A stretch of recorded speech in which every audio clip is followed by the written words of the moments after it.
What up, everybody? Good morning and happy Thursday. DK Show up on the air on your radio dials of 105.1 FM and 790 AM. Also available online. Stream it up at sportstalk1051.com.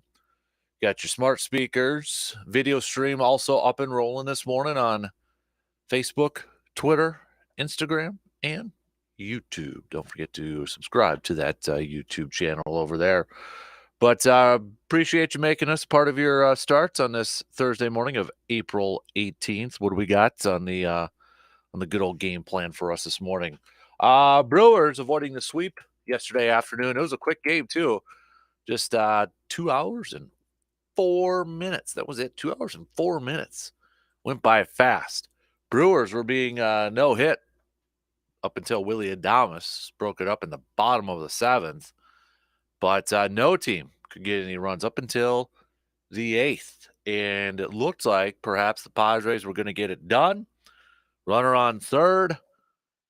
Abner Uribe made a fantastic defensive play, though. A little, do we just call it a little stoiker by, was it Tatis? Uribe bare hands it. I mean, I don't even think he aimed his throw, just turned and chucked it down to first base and got him out to hold 0-0 game. And then Bryce Terang rewarding the defensive play, gets on base, steals another base, ninth of the season, leads the league. And then Blake Perkins is able to drive him in on an RBI double.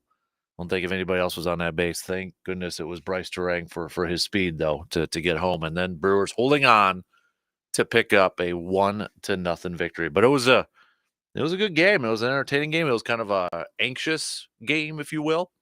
But nonetheless, the Brewers' main thing is they pick up that win, and is their 11th win of the season to improve to 11-6. Cubbies now just a half game back from the Brewers, 11-7. Pittsburgh 11-8. So 3 teams in the Central right now with 11 wins.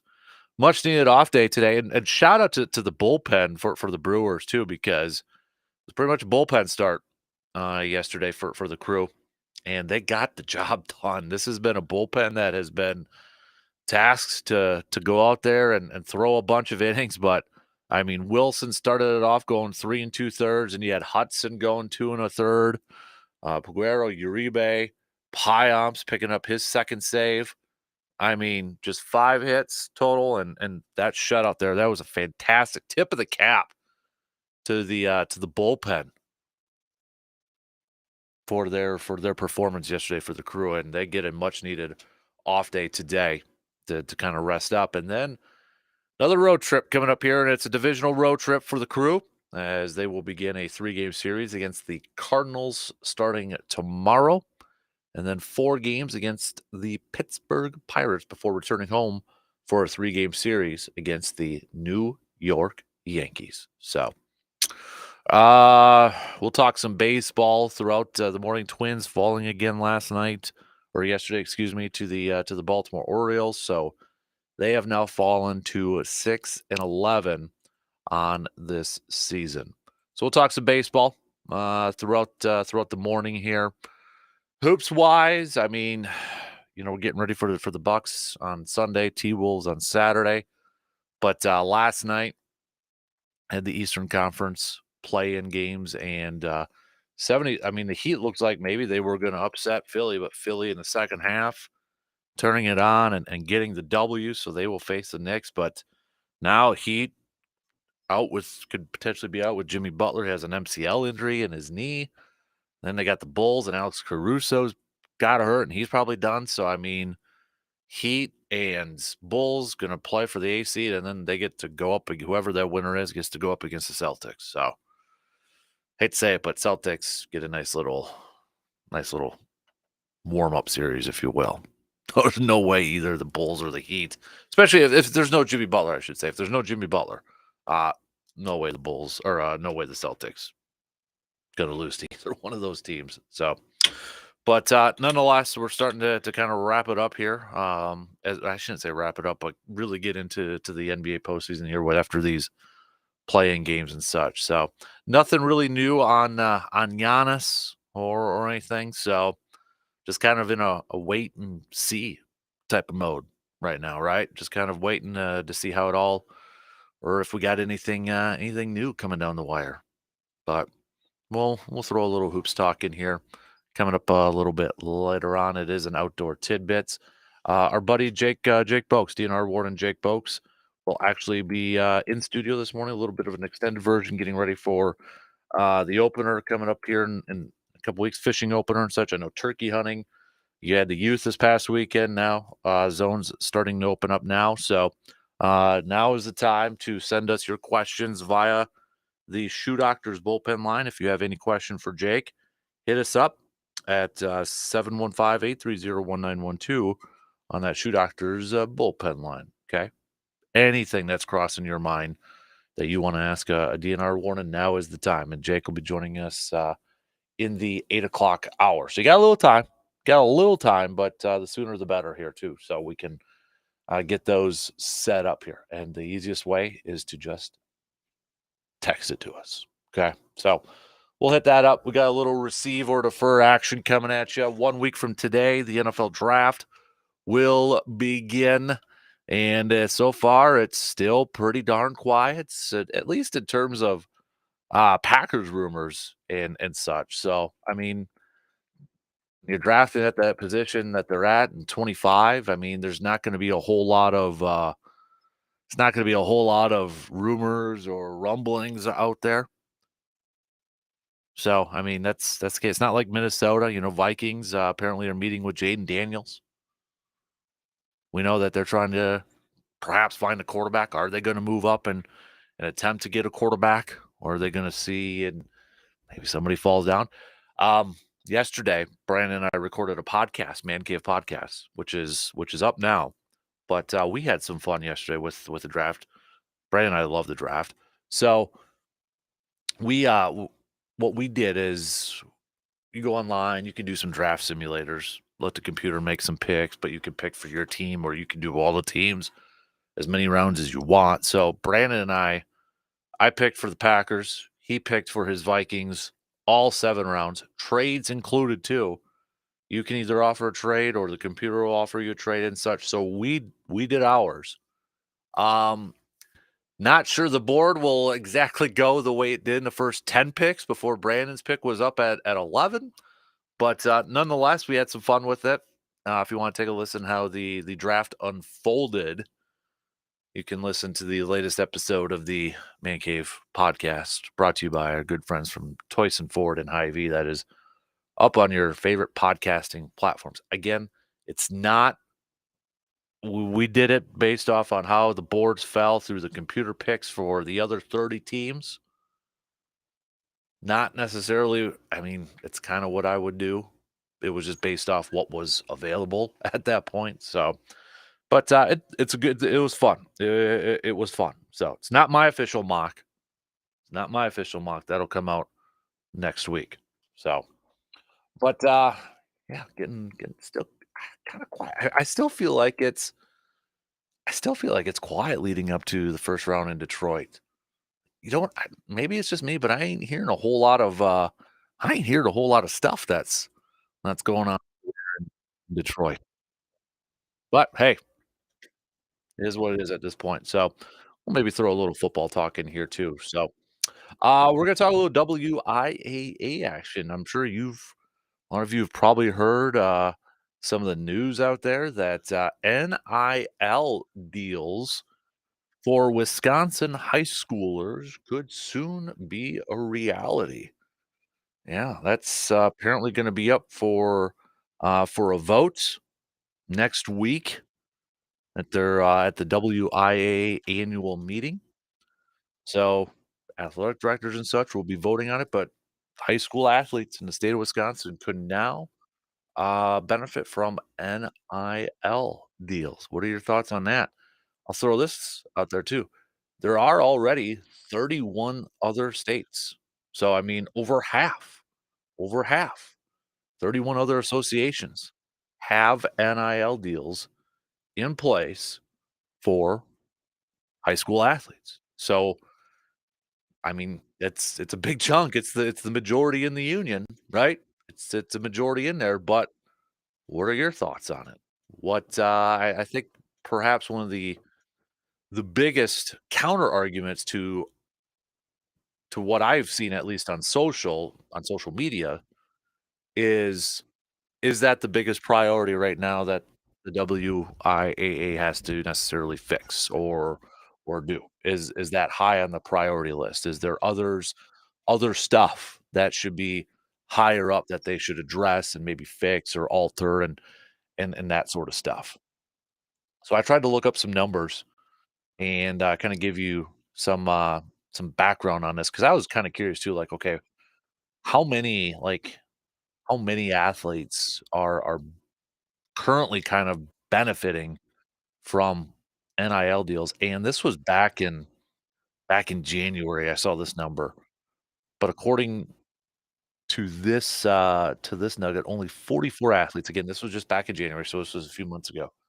Only 44 athletes of 429,714 student athletes have signed NIL deals. That's 0.001%. So this is and that's actually from, I think this is from a state is it Georgia? Yes. Yes, Georgia. So those are numbers from Georgia, all right? 44 out of their thousands, 429,714 to be exact. So, big deal, big issue, not really. What are your thoughts? All right, hit me up with a text 715-830-1912. We got a little receiver defer coming at you at about 7:40, 7:45 as well. So let's get things rolling here though this morning.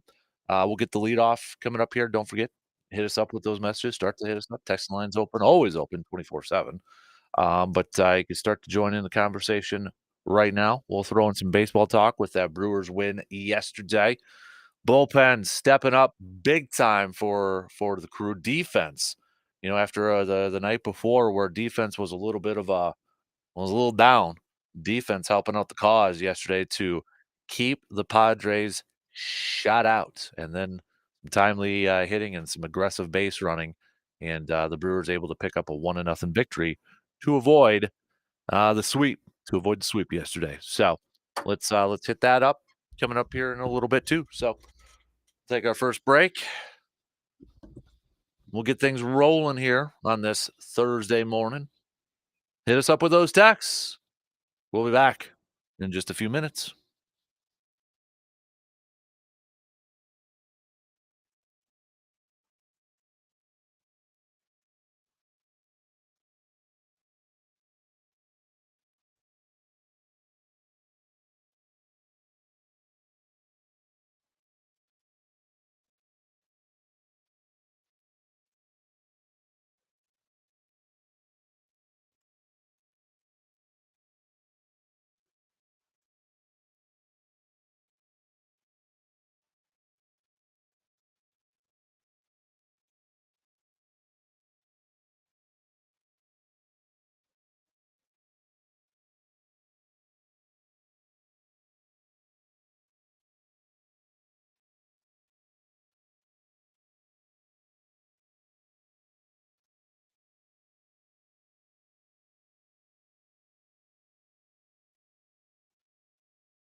Perks. I love perks. You love perks. Hey, we all love perks. And one of the best perks you can find in the Chippewa Valley is Hy-Vee Perks. Hy-Vee Perks is a free and easy program for Hy-Vee shoppers. Access exclusive perks prices, earn discounts on gas when you purchase designated products, and save money with exclusive deals, offers, and rewards. And the best part, it's free to join. Not a part of Hy-Vee Perks yet? No worries. Just stop on by at Hy-Vee in Eau Claire to sign up. Start taking advantage of the best shopping deals in the Chippewa Valley right now with Hy-Vee and Hy-Vee Perks. And don't forget, it is Thursday today, which means it's steak nights over at Hy-Vee. Morning there, intern. Good morning. Good morning. How you doing there, big guy? Not bad. Yeah. 1-0 shutout. I was figuring I'd come in this morning and talk about, well, just hang in there with the Brewers because they got questionable pitching and, 3 runs. They gave up 6 runs a couple games and they scored 3. And I said, hang in there. The pitching will get better, but right now it's not very good. And then they throw a 1-0 shutout. It was all bullpen yesterday Yep, for right. the crew. So no doubts. One of those years. Yep, no doubt. I'm going to talk baseball here in a second. I want to lead off a little bit differently All with the WIAA news. I don't know if you heard this or not. No, I haven't heard it, but I'll wait. What is it? Next week. So the news that's kind of out there right now, because they got their annual meetings next week where they're going to be voting on stuff and such.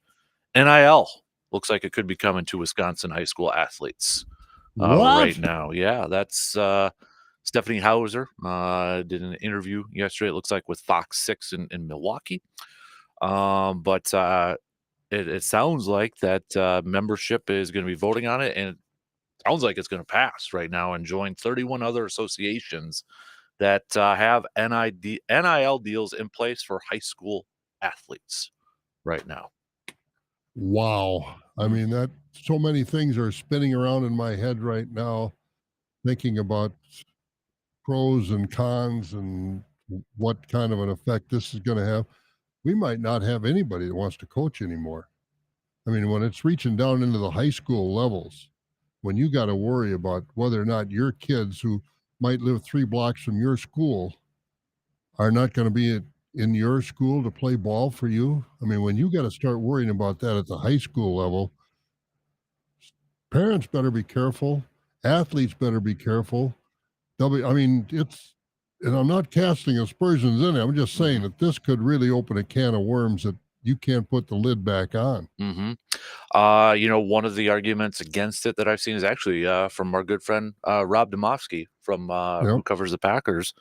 And he's got a couple, one now, but, he's got a couple kids who are really good at basketball. One's playing at college and another one's one of the better prep ones in the state.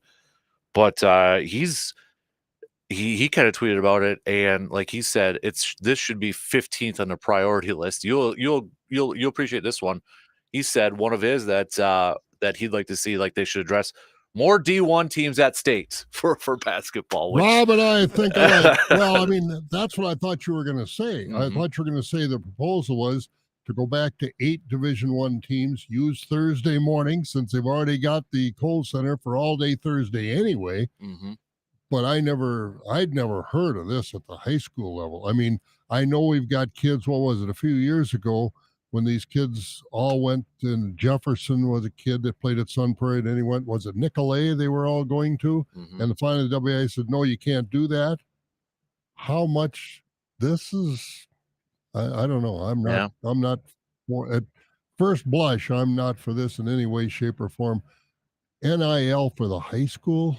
Yeah, as Rob said, so WIA can't get more D1 basketball teams a state, won't make sectionals balanced or add a shot clock, but they'll let high school kids get paid. What are we doing here? Exactly. So, I mean, problem is, I don't know what the problem is. The situation is you've got administrators from the schools that are on the board of control. How many of those have athletic backgrounds or understand the whole nature and the culture of high school athletics? I mean, we've already got the private schools around the state that are recruiting, and there's such a sour taste in so many people's mind as far as the playoffs are concerned now in both football and basketball, mainly as far as private schools are in there. And deal with that, move them up a division so that some of the smaller schools have more of a chance to get to the tournament. If you're going to have Division 5 in the state tournament, if you're going to take it that low like they have, I mean, I think I agree with Rob Domosky. There are a lot of other problems and challenges the WIA has, and this WIA Board of Control, made up of administrators mainly from around the state. It sounds to me like, boy, you've got people making decisions that don't understand what they're making decisions on. I really am nervous about this one. Yeah, I mean, I was trying to find some numbers when this story first popped, just because I'm like, okay, how many high school athletes actually are getting paid? I know that's kind of hard to find, and I saw the one I did find was from Georgia, but it was back in 2023, and the number was 44 out of the 400 some thousand student athletes, and that's a few months old that were actually getting NIL deals and such. But the one thing that kind of popped in my head is like, I'm trying to go through the positives and the negatives on this thing. Is one issue I think a lot of people maybe around here have is like the whole recruiting thing for high school. Does this make that a little bit more like, hey, you come to this school, we got more NIL type of deals, and I mean that's kind of been an issue for I since I remember being in high school. You'd have people accusing other schools of recruiting kids to come over, and now you just would that potentially open up more Oh, I over there? think, the more we talk about this, the more cans of worms we can open. I mean, relationships now are frazzled when you get to tournament time. Mhm. And what's that going to mean now when you talk about recruiting? They're recruiting at those private schools now. Let's face it. I mean, and Regis is a good example. I mean, I won't say they're out actively recruiting, but kids come from other towns rather than go to their own schools in Fall Creek, Augusta, Stanley, wherever they come from. I don't know what their school roster is all about, but those kids come to the private school. They can do that. You don't have to have you know the public schools and the private schools operate under some different rules, and so I'm just flabbergasted to hear this could be at the high school level Yeah. because we know that it's happened that kids have gone to other schools to be with a loaded quote unquote team, and boy, if we have you know 10 or 12 loaded teams in Wisconsin. I mean, for years, remember Randolph in Yeah. smaller schools? Yep, For basketball, yep. years and years and years and years, people said that they were recruiting. Steve played for them and went to play for the Celtics, Wisconsin, and, Mhm. and they went because of a couple of brothers that were painters down there. And they brought all these kids out and they paid for summer programs all over the place. And they were accused of, all of a sudden, these kids are living in Randolph or well, they weren't before, but so I mean it was already accusations of that. And I don't think it was any NIL at that time. I think it was just to play for a loaded team that's going to go to the state tournament and going to get a lot of exposure for these kids. Tillema, I can remember the Tillema name, and he played at Green Bay, at UW Green Bay, I do believe. But I think we're going to see more because for years, Randolph went to the state tournament and won Mhm. every year, year after year after year. Yeah, I remember watching them. Yep. Yep. And so that's one example. And oof, this makes me nervous. Mhm. Here's a couple of comments from Stephanie Hauser, executive director of WIA. So this was an interview again from Milwaukee's Fox 6. Stephanie Grady was the interviewer that asked at the upcoming annual meeting, which is coming up on the 24th. Athletic directors are going to vote on allowing high school athletes to profit from their name, image, and likeness, like what's been the case at colleges and universities since 2021. What are some of the main arguments you anticipate hearing from both proponents and opponents of this? Stephanie Hauser said, "This is something our membership has been discussing for the past 3 years very actively, and each year the interest in intrigue and possibly adopting it has grown. And so we've seen that the scale has kind of tipped to the point where we believe it is time for the membership to take a vote on that. The largest argument against allowing this for student athletes is truly just how do we protect the integrity of high school athletics if we allow this door to be cracked open? That's the really the biggest argument that I've heard against it. It's a philosophical view that it doesn't belong in high school athletics. Yet we are seeing that 31 other associations have found a way to make it work. So we have looked at the language that they have added, and we have mirrored the language that our membership will be voting on because, again, we are seeing it can work. And as you were reading that, I was thinking of AJ Stewart. Mhm. What's been his story? He's been, Looking for $1 million. but I mean, 4 years of high school and 2 years of college, he went to 6 different schools. Right. Yep. So this is already happening, as you said, 30 in other states. But the thing that, popped into my mind right away is Kentucky, Tennessee, Missouri going to come into Wisconsin and recruit our best high school athletes to take them down to those states to play. You already know some of the IMG Academy down in Florida and some of the schools out east that are traditional powerhouses in basketball. They get kids from out of their area, out of their state, even. So it's been going on for a long time. But here in Wisconsin, I think we're still pure. I think Minnesota, Iowa. I think I don't know, but I think you're still playing basically for the town where you live. Now I know some families will actually move to have their kid play in a different town, but boy, this really scares me. But would we be taking kids out of Wisconsin and going to other states to play already? Mhm. That's another thing that you have to be concerned about, and I sure wouldn't want to see that trend get started. Yeah, a couple more here. Hauser was asked, will the WIAA have any hand in monitoring potential NIL deals and ensure compliance with any of the established rules that you guys set forth? Hauser's response was, often we're compared to the NCAA, but the WIAA does not have any eligibility or an investigative branch. So, no, the schools themselves will be the ones to educate the parents and the student athletes and then to address any potential eligibility issues.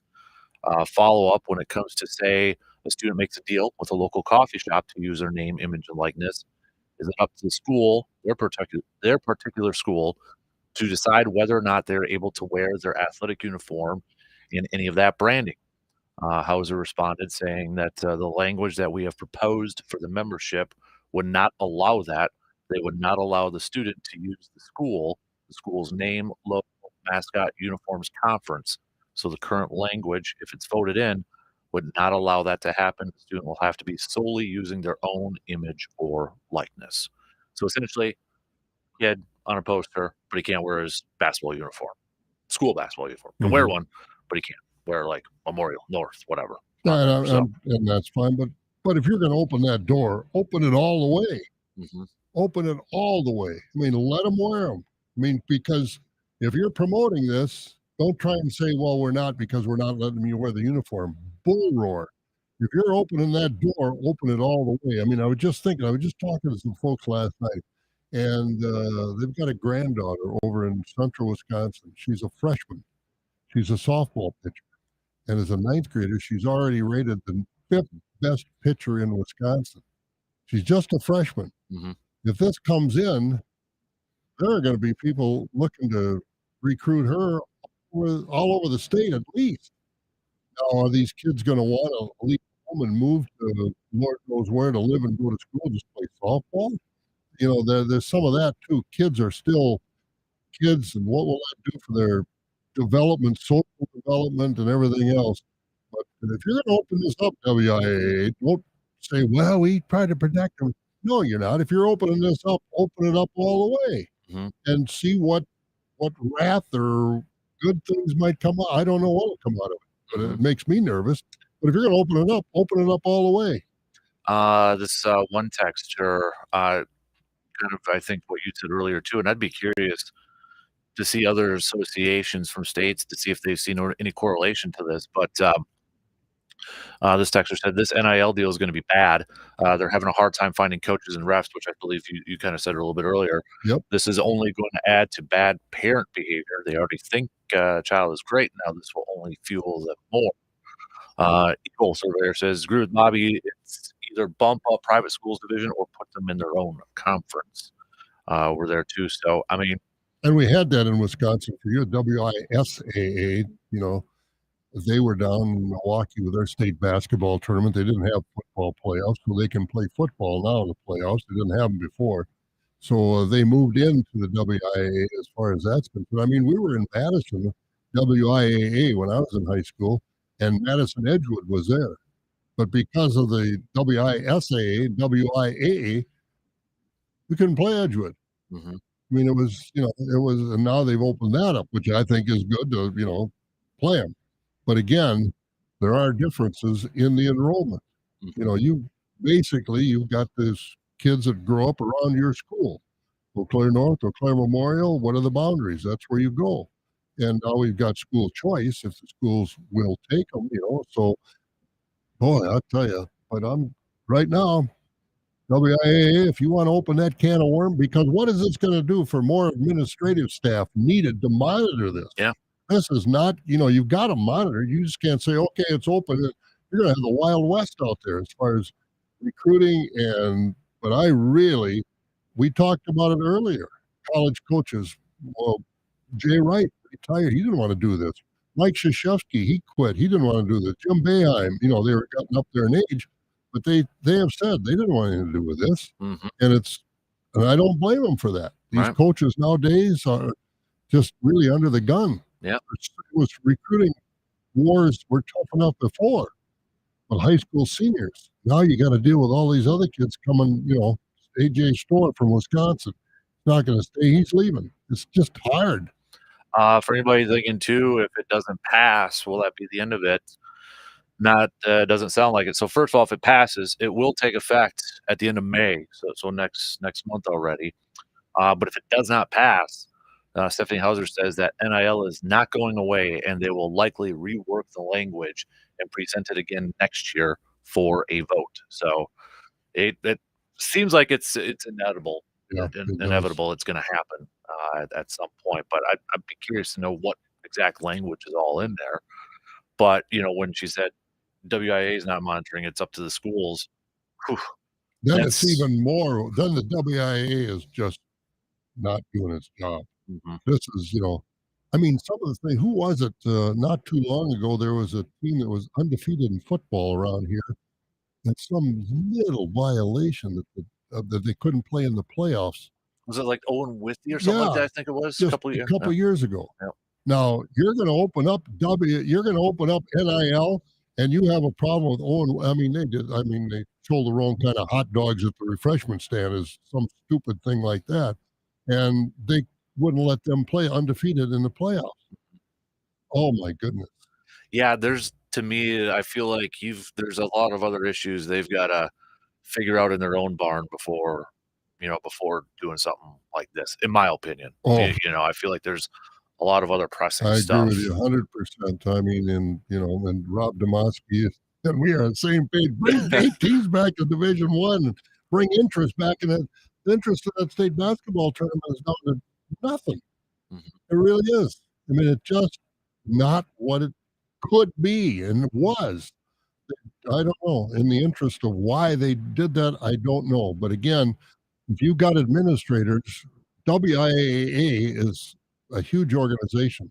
But when you think of WIAA, you think of sports. Mm-hmm. That's what you think of. That's what Athletic Association, WI Athletic Association, Wisconsin Interscholastic Athletic Association.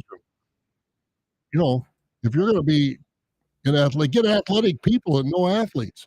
I mean, the WIA Board of Control, I don't know who's on there. I think it's all schools. But they should have referees on there. They should have coaches on there. They should, have sports journalists on there. I see a lot of holes in WIA, obviously. Yeah, I would agree with you, and I think a lot of people would agree with you there too. And I mean, the amateur status is just kind of out the Oh window at yeah, this yeah. point. I mean, I remember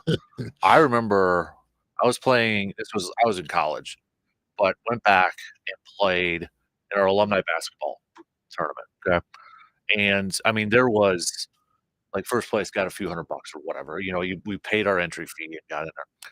But there was somebody who played in it, but they were in a different sport in college. They got in trouble. They got like suspended because they played in an alumni basketball tournament because there was money involved. Mhm. Even though they played in a different sport at the college level, they found out they got in trouble for that. So now I'm assuming like now it'd be okay, right? I mean, stuff That like that. brings up another point. Years ago, when the Winter Olympics were in Albertville, France, I don't remember what year it was, but of course we've Albertville out here, the Albertville Tavern in Mhm. old Albertville, and we had the Winter Olympics in Albertville. We kind of had a great day. A lot of people were out there. We had ski jumping, over the bluffs, over the plow bluffs that the county town plows had made, and we had a little open area in the field for a little broom hockey game. The Chippewa Falls, some players from the Chippewa Falls hockey team came out there, 7 or 8 of those guys, and we were just playing a little broom hockey. WIAA threatened to make those guys ineligible because they played in an unauthorized hockey game. And that's how ludicrous some of the things the WIAA does. They didn't do it, but they certainly threatened to you know, tell Mhm. the Chippewa Falls hockey team all your players are ineligible because they took part in this thing. I mean, some of the things the WIA has done over the years really are head scratching things. Mhm. Maybe I'm overthinking this here too, but I'm just thinking long term. So, say there's a high school athlete. They get an NIL deal. And then I'm assuming if they get an NIL deal, there's a potential that they could play at the college level. I'm assuming there's some talent there that they could play at the college level. How does that affect college coaches trying to recruit that kid going back to NIL? Well, this kid's already getting paid at the high school level. He or she's probably looking at a bigger deal at the college level for NIL. So that takes away some of those colleges. Now it goes back kind of the AJ Store thing again. Where this affect the college level ranks here too with recruiting? Now, that's what I said earlier. This opens up so many cans of worms, not just one. It's not just NIL. I mean, it opens up so many that we could go on and on about the potential ramifications of this, most of them being negative as far as NIL. I mean, what's positive? The kid's going to make some money.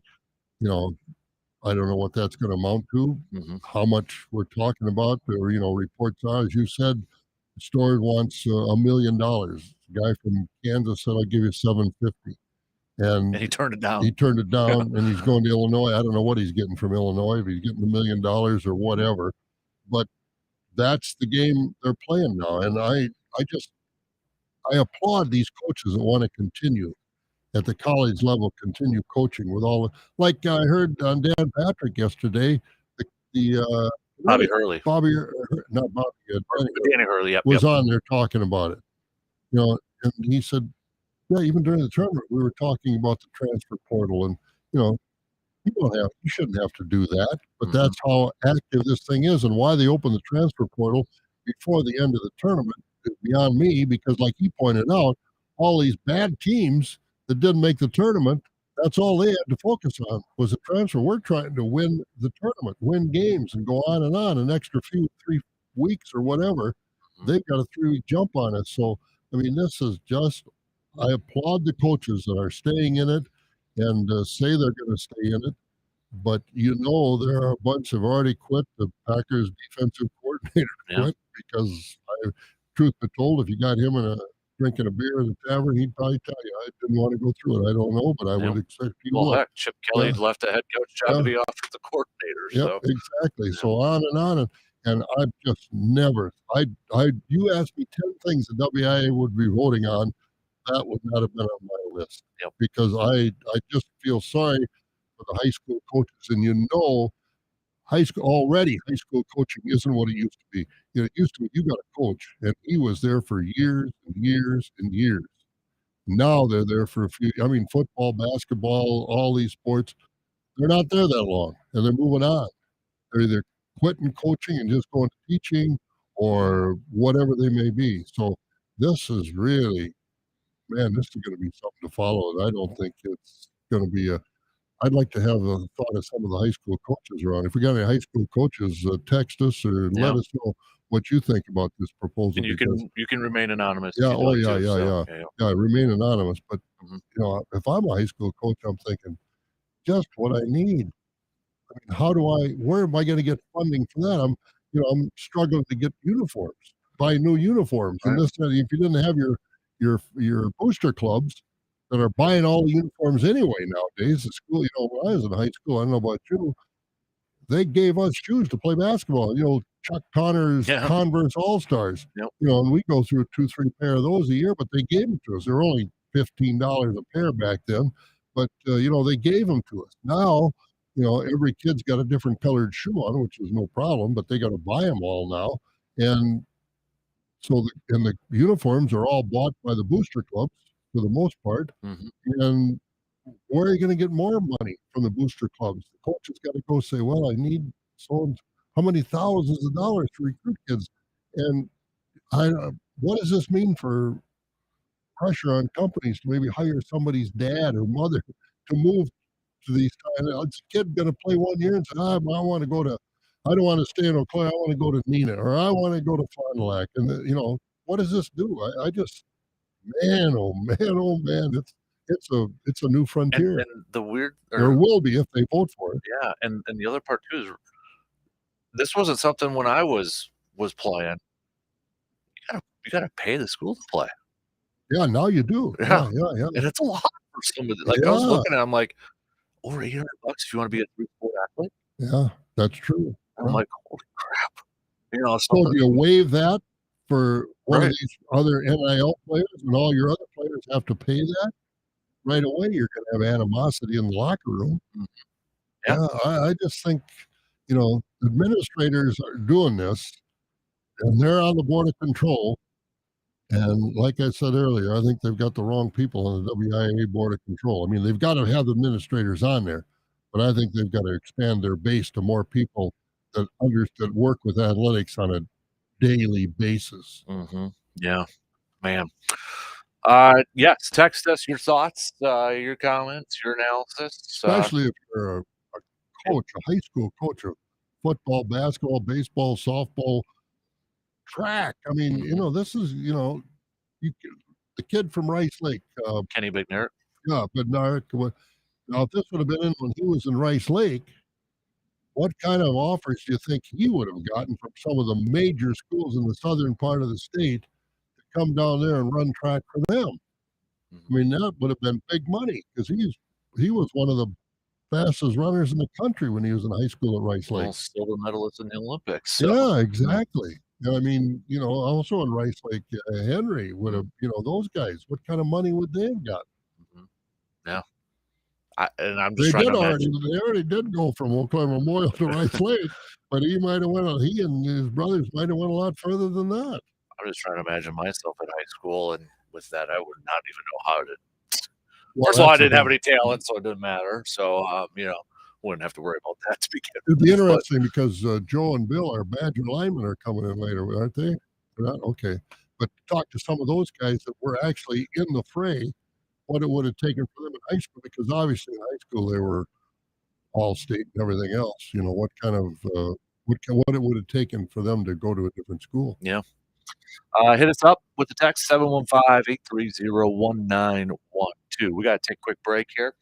We'll finish up the first hour flying on by already this morning here, so, we'll finish up this first hour. We got some baseball chat coming up as well. We'll be back in just a few minutes.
Just a couple minutes to the top of the hour here, and let's just say the text. There's a lot of texters upset about the WIAA and all that. One texter saying, "I was already fed up with college sports, and now high schools are going to ruin everything. Let's just be more like Europe and separate sports from academia completely. Let's end this farce." I don't know what Europe does, but Yeah, I don't know, but I mean, this hit me right between the eyes because I didn't expect that's what you were going to tell me the WIA was considering when they got so many other issues that I don't think they've got a good handle on already. hmm I think this is not something that they should be undertaking. I don't know who pushed this. I mean, because it's in 31 other states, we do it here. I mean, you say, well, it leaves us behind other states. Well, being behind for good reasons are I just can't understand why they would want this at the high school level. I hmm really don't. I mean, I know it's big money and these AAU teams, they get sponsors and it's a different world when they're playing AAU ball. And, AAU ball to me is NBA. That's all it is. hmm And college is caught in the middle of it. And now they're going to get high schools. It's just I don't know. I agree with our textures. This is befuddling to me, and I hope against hope it down the road, long after I'm gone, maybe after you're gone, this hasn't ruined the high school competition completely. Not just in Wisconsin, but all over the country. hmm Yeah. It really is. It really is. It's sobering to think that this is the number one issue. We have a couple coaches, don't know names, and that's fine. That texted in saying they don't like this right now either. So, but yeah, It'd just be interesting if they put this in full, and depending on where you're at, I mean, we've already seen a lot of kids in small towns will go to bigger schools. I mean, I remember what's his name went from Stanley Boyd to play at Eau Claire North. Evan. Evan, yeah, and and I'm not criticizing him at all for that, but we've already seen some of that movement. From Stanley Boyd to come into Eau Claire. Okay, it's a drive, but big deal, and it's not that far. 29's a 4-lane road now, and it's a pretty easy drive. But to expand that further, it just I don't see the good in it. I really don't. It's hard to see the positive in it, and I hmm don't know what the positive is that the WIA is looking at. Yeah. Just because other states are doing it, well, they're going to jump off the Golden Gate Bridge. Are we going to do the same thing? Yeah. All right, keep your texts coming. Hit us up. We'll get back to this probably a little bit later on. We got some baseball chat as well coming up on deck after these news updates.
All right, second hour kicking off right now on this Thursday morning. Big thanks for tuning in wherever, however you may be tuning in from. Reminder coming up next hour.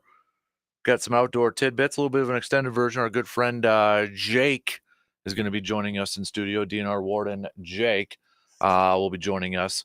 But got any questions with fishing opener coming up? And I know turkey season's going on right now.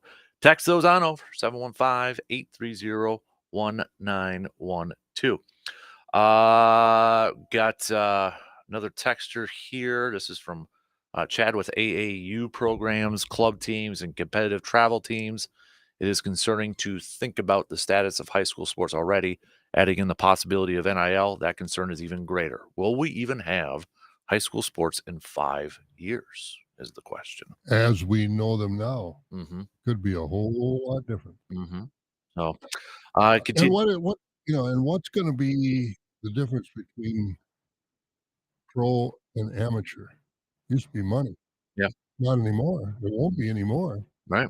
High school kids are going to be considered pros. Mm-hmm. Yep. Yeah. That was the basic definition, wasn't it? Yeah. When I grew up, it was. Bobby Jones in golf, right? Yeah. Amateur Yep. status. Amateur Never got status. paid for his wins and that. So Exactly. So what's to differentiate? mm-hmm. Definitely a topic that has sparked a lot of chit chat, let's say. So keep your thoughts coming by hitting us up on that Shoe Doctors bullpen line with a quick text. We'll get back to some more of your comments a little bit later on. Brewers picking up a 1-0 victory yesterday. They were no hit up until the bottom of the seventh with 2 outs, and Willie Adames hit a little blooper to right field to break up that no hitter, and then looked like the Padres in the eighth were going to pick up a win. They had a runner on third, but Abner Uribe made a fantastic play. I don't know if you got to see it. I did not see it, but it was Tatis up at the plate. So you had a runner on third, 2 outs. Tatis did a little we'll just call it a little stoik, if you will. Uribe, and he's tall and lanky. He's not small and quicker or anything like that. He had to run up there. He barehanded that. I don't think he even aimed, and he just turned around and threw like an 80, 90-mile-an-hour fastball to first base and got him out. It was a fantastic play, accurate as all get out. Bryce Terang rewards him by getting on base and then steals. Basically, pressure on the defense. yep. And then Blake Perkins comes up there and hits a ground ball through the hole over there at short. And if it wasn't for Bryce Terang on base and utilizing his speed, I don't think they would have sent him, but they sent him and he got home, and Brewers were able to hold on in the ninth for a victory. So one moment looked like they were going to get no hit, and then they escape an inning later with a 1-0 victory. Yep, that's the kind of team we're looking at this year. And like I said, when I first started this morning, when we first came on this morning, talking about the Brewers, I was going to say, well, we've got to put up with that. We're going to have times our pitching isn't real strong as it's been in the past. And so, 6-3, you got to outscore teams. Well, then yesterday they get a 1-0 shutout. So you never know. And you feel for I mean, he was on the opposite team, but I mean, Kelly, the pitcher for the Padres, who had that no-hitter going in 7 2/3, and then he goes out. The runner was his responsibility, so he gets charged with that, so he got the loss. But it's like, that's a tough loss. that's a tough, right? Exactly. And defensive plays for the Brewers. I mean, timely double plays to get out of jams yesterday too. So these young guys are growing up in a hurry. mm-hmm. Terang and King. I say that was King's pitcher. Yeah. Yep. And Churio and who's the other guy? I'm looking at the outfielder that I came from. Sal Frelick. Thank you. Yep. I mean, these guys are growing up in a hurry. Mm-hmm. Ortiz over there at third. I mean, he was listed as a top 10 rookie already in the month defensively. So a couple of numbers here for the Brewers. I mean, offensive numbers, they're just, it's kind of weird to talk about how good the Brewers offense has been so far. Yeah, we haven't this done season. that the last few years. No, we haven't. And they're still one of the better defensive teams out there. Outs above average.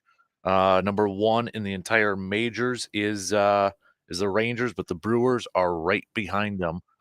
So the Rangers have 8, the Brewers have 7 out there. So in case you're wondering, because baseball's got how many different, statistics or numbers or whatever, outs above average. And it's just a quick little nugget in case you're not familiar with it, is a range-based metric. This is officially from MLB.com. Range-based metric of skill that shows how many outs a player has saved. So Brewers are number 2 in Major League Baseball in that. And they're one of the best in run differentials too. Top 5 team in all of Major League Baseball. So we've been used to dominant starting pitching and bullpens and all that, and it's defense and offense so far this year. Boy, really. And now what's the matter with Yelich? I'll give you 2 guesses. The back? There you go. Bingo. Yep. What'd he do? Lower back, just kind of locked up I pain. mean, this just amazing. It's like Ryan Braun was an oblique or a thumb. Yeah, but I mean, and I'll go back to grumpy old man type of thing when I grew up. But you watch some of these guys play back then. I mean, Willie Mays, Roberto Clemente, and on and on and on and on. They contorted their bodies offensively and defensively, and and they never missed any games. These guys, these modern players, are soft. I mean, and I don't know if they're protecting a salary or what they're doing, or if these guys just played when they were hurt and didn't make a big deal out of it. I don't know. But these guys back then were playing for $30,000-$40,000. These guys now are playing for $8 and $10 million and more. And I don't know. It's frustrating to see that, he got 162 games scheduled. He plays 125 games. Boy, we're happy. No, I'm not. Mm-hmm. The team might be happy, but the fans aren't. Mm-hmm. I don't know what it is. Yeah. And the training facilities, their diets, they've got, every one of them's got their own trainer. They never had that before. And they still can't stay healthy. And I can understand the pitcher because I think they're throwing different pitches than they used to throw. But the fielders, I don't understand it. It's definitely frustrating. Yes, it is. Definitely frustrating. So, but much needed off day for the crew today, because that bullpen has been pretty taxed right now. And they got the job done yesterday. It was a bullpen start yesterday, and they got that job done. So that was pretty darn impressive work yesterday. They really stepped up. And I mean, I was just waiting for, watching and listening to that game. I'm like, the Padres are going to win this one. There's no way the bullpen's going to be able to, and the way King was pitching, I'm like, it's just, and Padres, I mean, they would have leadoff guy. I mean, there was a couple triples in there, and then somehow the Brewers defense just escaped and they stepped up. So it's a scrappy bunch. Yeah, it is. That's a good way to put it. A scrappy bunch, and they're young kids, and they want to win. They're learning how to do it better every day. Yep, they absolutely are. So, but now it's going to be interesting road trip coming up here. You got 3 against the Cardinals starting tomorrow, and then 4 against the Pirates before they return home. Brewers have actually been better on the road this year. So, what are the standings? I haven't looked at the standings in the Central Division because I think most of the teams in the Central Division had a pretty darn good start to the season. Brewers are still in first place by a half game over the Cubs, but 3 teams in the Central have 11 wins. Milwaukee, Cubs, and Pirates. Pirates are 11-8. Cubs are 11-7. Brewers are 11-6. Reds are 9-9, and the Cardinals are 9-10 right now. So not that far. It's competitive. Yeah, not that far back by any means. I mean, the Cardinals can really put themselves in a position if they take care. If they sweep the Brewers or take 2 out of 3. Yep. Especially the Pirates coming. So this is. I know it's April, but it's some big divisional games early. Well, I think you establish your territory early is what it amounts to. Mm-hmm. Peralta's going to get to start tomorrow for the Brewers right away there. So we'll see if he can continue his pretty darn solid starts for the for the season over there too. So, but have we got any updates on Williams? Kevin Williams? Nothing. Nope. He's just out till what? Well, they said probably about June and that. Yeah. Okay. So they're just kind of treading water, maybe right now. Doing a good job treading. Mm-hmm. Yeah. So Twins though, they fell yesterday again. They're off to a really slow start so far this year. They're 6-11 to begin the year now. And didn't they lose one of their? They've had some injuries. Yeah, they've had some injuries over there. So that's not good. But but they'll be competitive because that's not a real competitive division. They're not real good in that division. That's probably the weakest division in baseball, isn't it still? Well, you got the Royals that are playing really well in that division. Cleveland's playing really well too. Cleveland's 12-6. The Royals are 12-7. Royals a 40 run differential right now. Well, Bobby Witt Jr. is earning his contract, that big contract he signed. Yep, Hunter Renfro's over there too, and I just saw him nail another home run there. Former Brewer. Yep, Tigers are 10-8, so I mean, 3 teams are above 500. The only 2 that are below is Twins, who are 6-11. They're already 5.5 back, and then of course the White Sox, who just won Major 3 games. disappointment. The White Sox have been expected over the last few years to be competitive, and they just have not stepped. They just don't seem to have a leader on that team for whatever reason. Good players, but they don't seem to have a leader. Mm-hmm. All right, let's talk some hoops coming up next here. So we know the Bucks don't play until Sunday, but play-in games have been going on the last couple of days here. Philly squeaking out a W against the Heat yesterday. I watched that last night. That was a good competitive game. Mm-hmm. Yeah, and it looked like the Heat were gonna.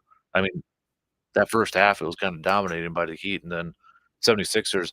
It was the free chicken thing again. I don't know if you saw that, the missed free throw Really? by the Heat, and that's what got the crowd into it. It's like that's what turned everything in crowd really getting into it. But 76ers hold off the Heat, but now Jimmy Butler's got an MCL injury. So yeah, at the end of the game, I saw that. So is he out like Giannis now, or what's the deal? And then Bulls, Caruso, one of their best players, he's out. He got hurt last night. So now it's Heat versus Bulls, and the winner gets the Celtics. And so if you're the Heat without Jimmy Butler and you win and have to go in that series without Jimmy Butler, it's going to be a lot more tougher. Yeah, I was going to say it's going to be a lot tougher. There will not be many people betting on Miami to win that or the Bulls. Or the Bulls, yeah. So let's take a quick break, and we'll talk some playoff hoops coming up after these quick words.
So nothing really new from the last couple days here surrounding the status of one Giannis. I mean, ESPN and the Athletic have said that the Bucks are. I mean, it sounds like Giannis is going to miss the beginning of the series. I don't know how many games they define by beginning. Is it just one? Is it just two? Or what? Doc Rivers, I know the other day at practice said they thought Giannis is further ahead than what they initially thought. Now I don't know if that's just coach speak or not at this point in time, but nonetheless, we'll find out. I guess when we get a little bit closer and closer to game time on Sunday.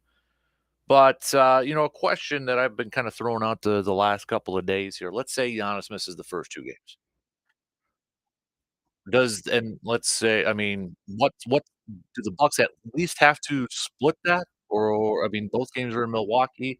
Best case scenario, splitting that series. I mean, Dame is apparently banged up and he didn't practice the other day. He's dealing with an Achilles and ab stuff and all that. But Bobby Portis went out there and said that he's expecting Dame to play. So I mean, even if Giannis is playing and he's not 100%, how confident, I guess, are you in this series against the Pacers? Pacers took 4 out of 5 against the Bucks earlier this year. Now, that was the last game these two teams have played was January 3rd.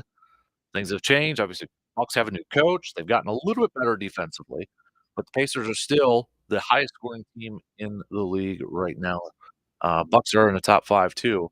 Pacers are bottom 4 in defensive points allowed. Bucks are a little bit better. They've gotten a little bit better at that. But how you feeling about this series there, intern? Not good, just because 4 out of 5. That's that says something about the competition between these two teams. When I didn't watch all those games, I watched a couple of them, and it just looks like Indiana's a little younger, a little more aggressive, a little more active than the Bucks, and I'm not too confident in this series, especially without Giannis. For 1 game, 2 games, whatever it might be, not good. Giannis, his numbers against the Pacers were out of this world, averaged over 40 points a game. 13 rebounds over there too. So, and here we are. I saw this. I saw Brian Windhorst from was it ESPN? Is it ESPN or Yahoo? One of those. It's already talking that if the Bucks lose in the first round, he doesn't know if Giannis is going to want to stay around. Like, well, if Giannis isn't on the floor, right? I mean, come on? I mean, exactly. Like, if Giannis is going to be missing time, that's kind of the reason why maybe the Bucks didn't win in the first round. I know it. That's just these guys, they've got to have something to talk about. I mean, every day they got to do something, so they just kind of think about these sorts of things. He has no basis in fact. He's just assuming the Bucks lose. Giannis is probably going to want to look for another team. Well, that's just something he's creating a little conversation about. Is all it is. I mean, there's so many of these networks and podcasts and blogs and everything else. They got to fill space. They got to fill time. So they got to come up with something every day. And this is just what he came up with for that particular day. I don't put much credence in it. Granted, he's close to the league. He's close to players.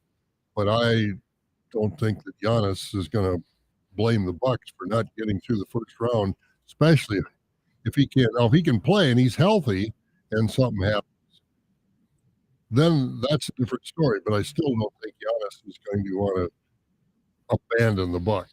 Especially, I mean, he just re-upped. Exactly. I mean, he signed an extension and such. So, I mean, I don't know Giannis personally, but it just feels like, given everything we've seen and heard,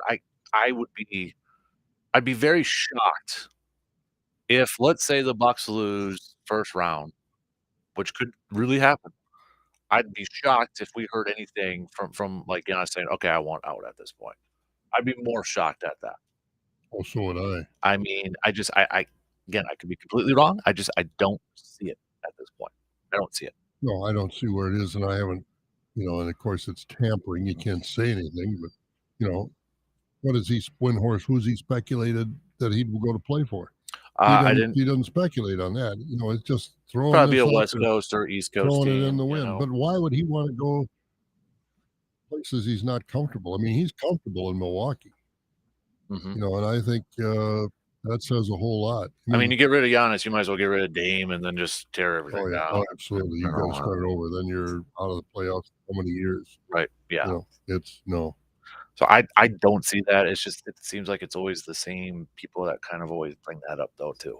Yeah, it is. And Giannis, I've never heard Giannis criticize this team for what they've accommodated him in every which way, starting with a big contract, and then players, and then coaches. I mean, they've kept his brother on the roster for a comfort, kind of a safety blanket type of thing, comfort blanket like a little kid would have, because I'm sure there are other players that are probably more talented in the G League and everything else, but his brother doesn't play much anyway when you get down that far on the bench.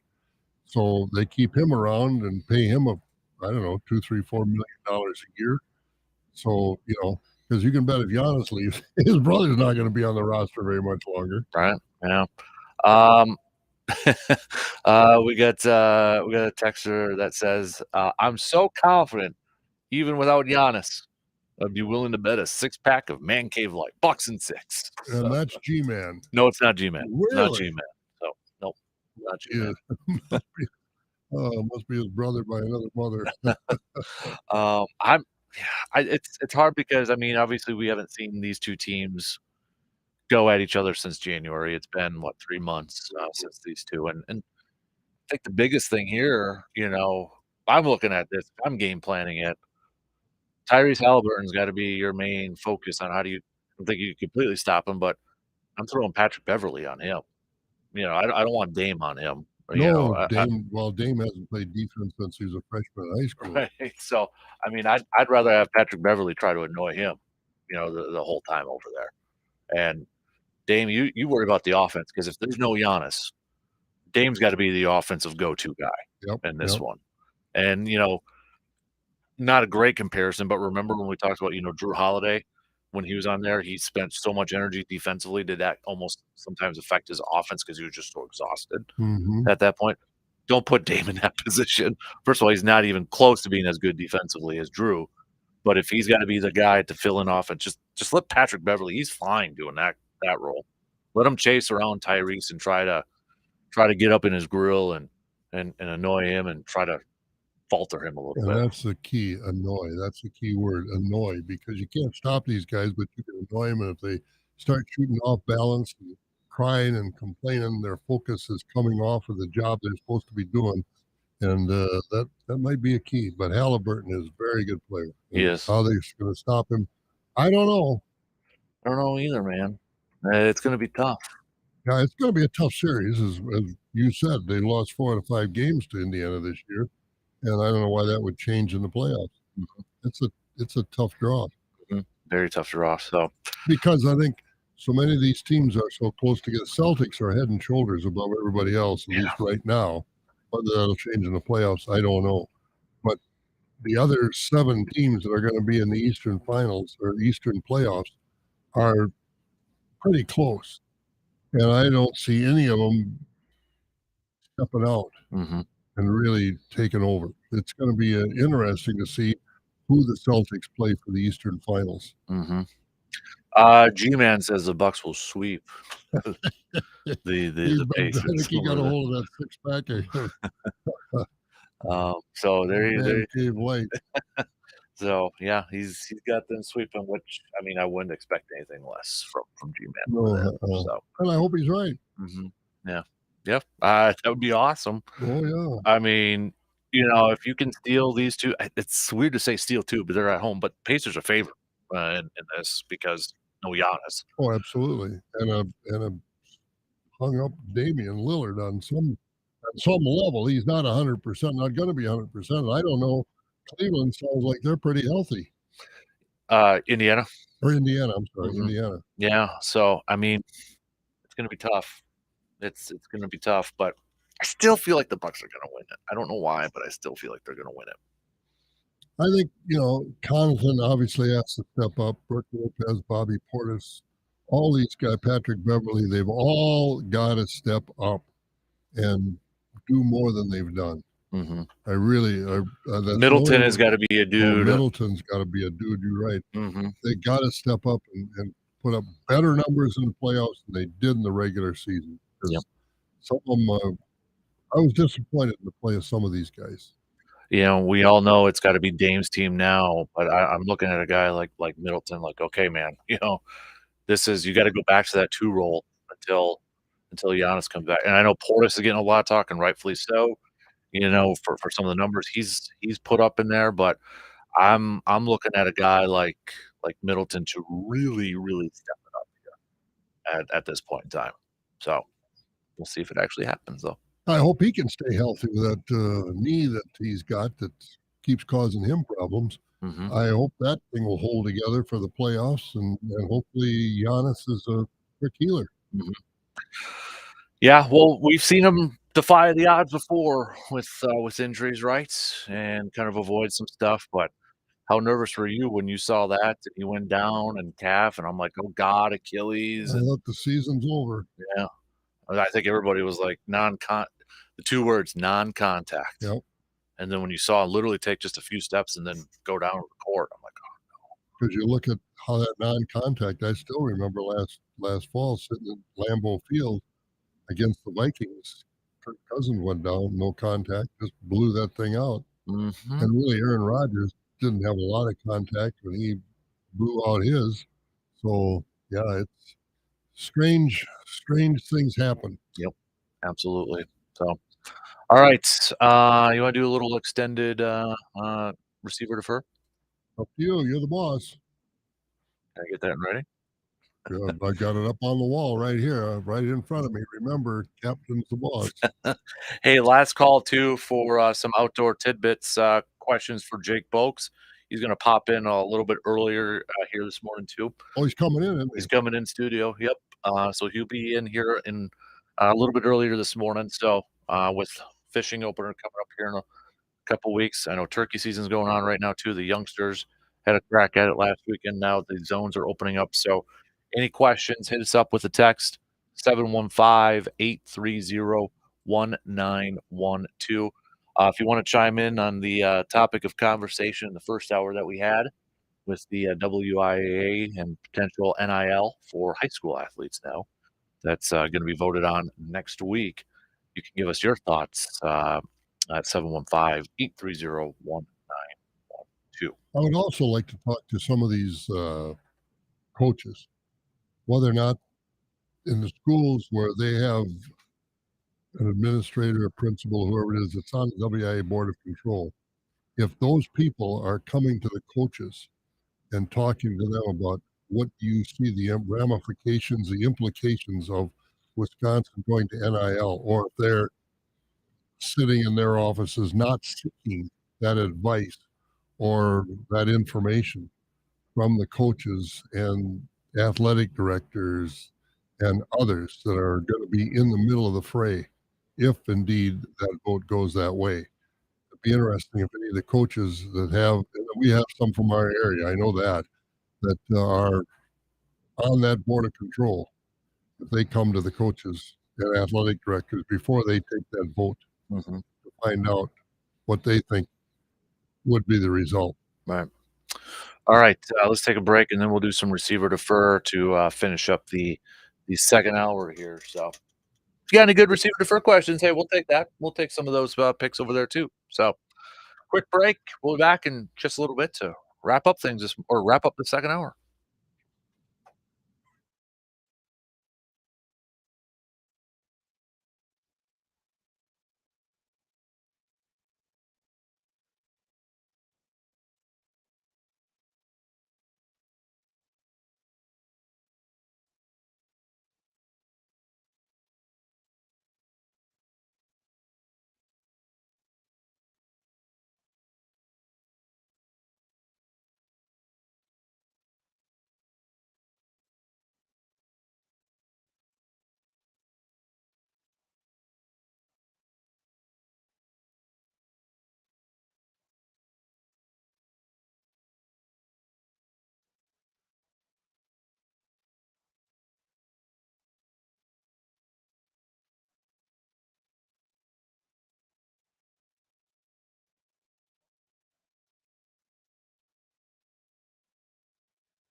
Hey, really quick, coming up at, we'll drop at 9 a.m., but another episode of the Rollin' with the Golds podcast, the Blue Golds podcast.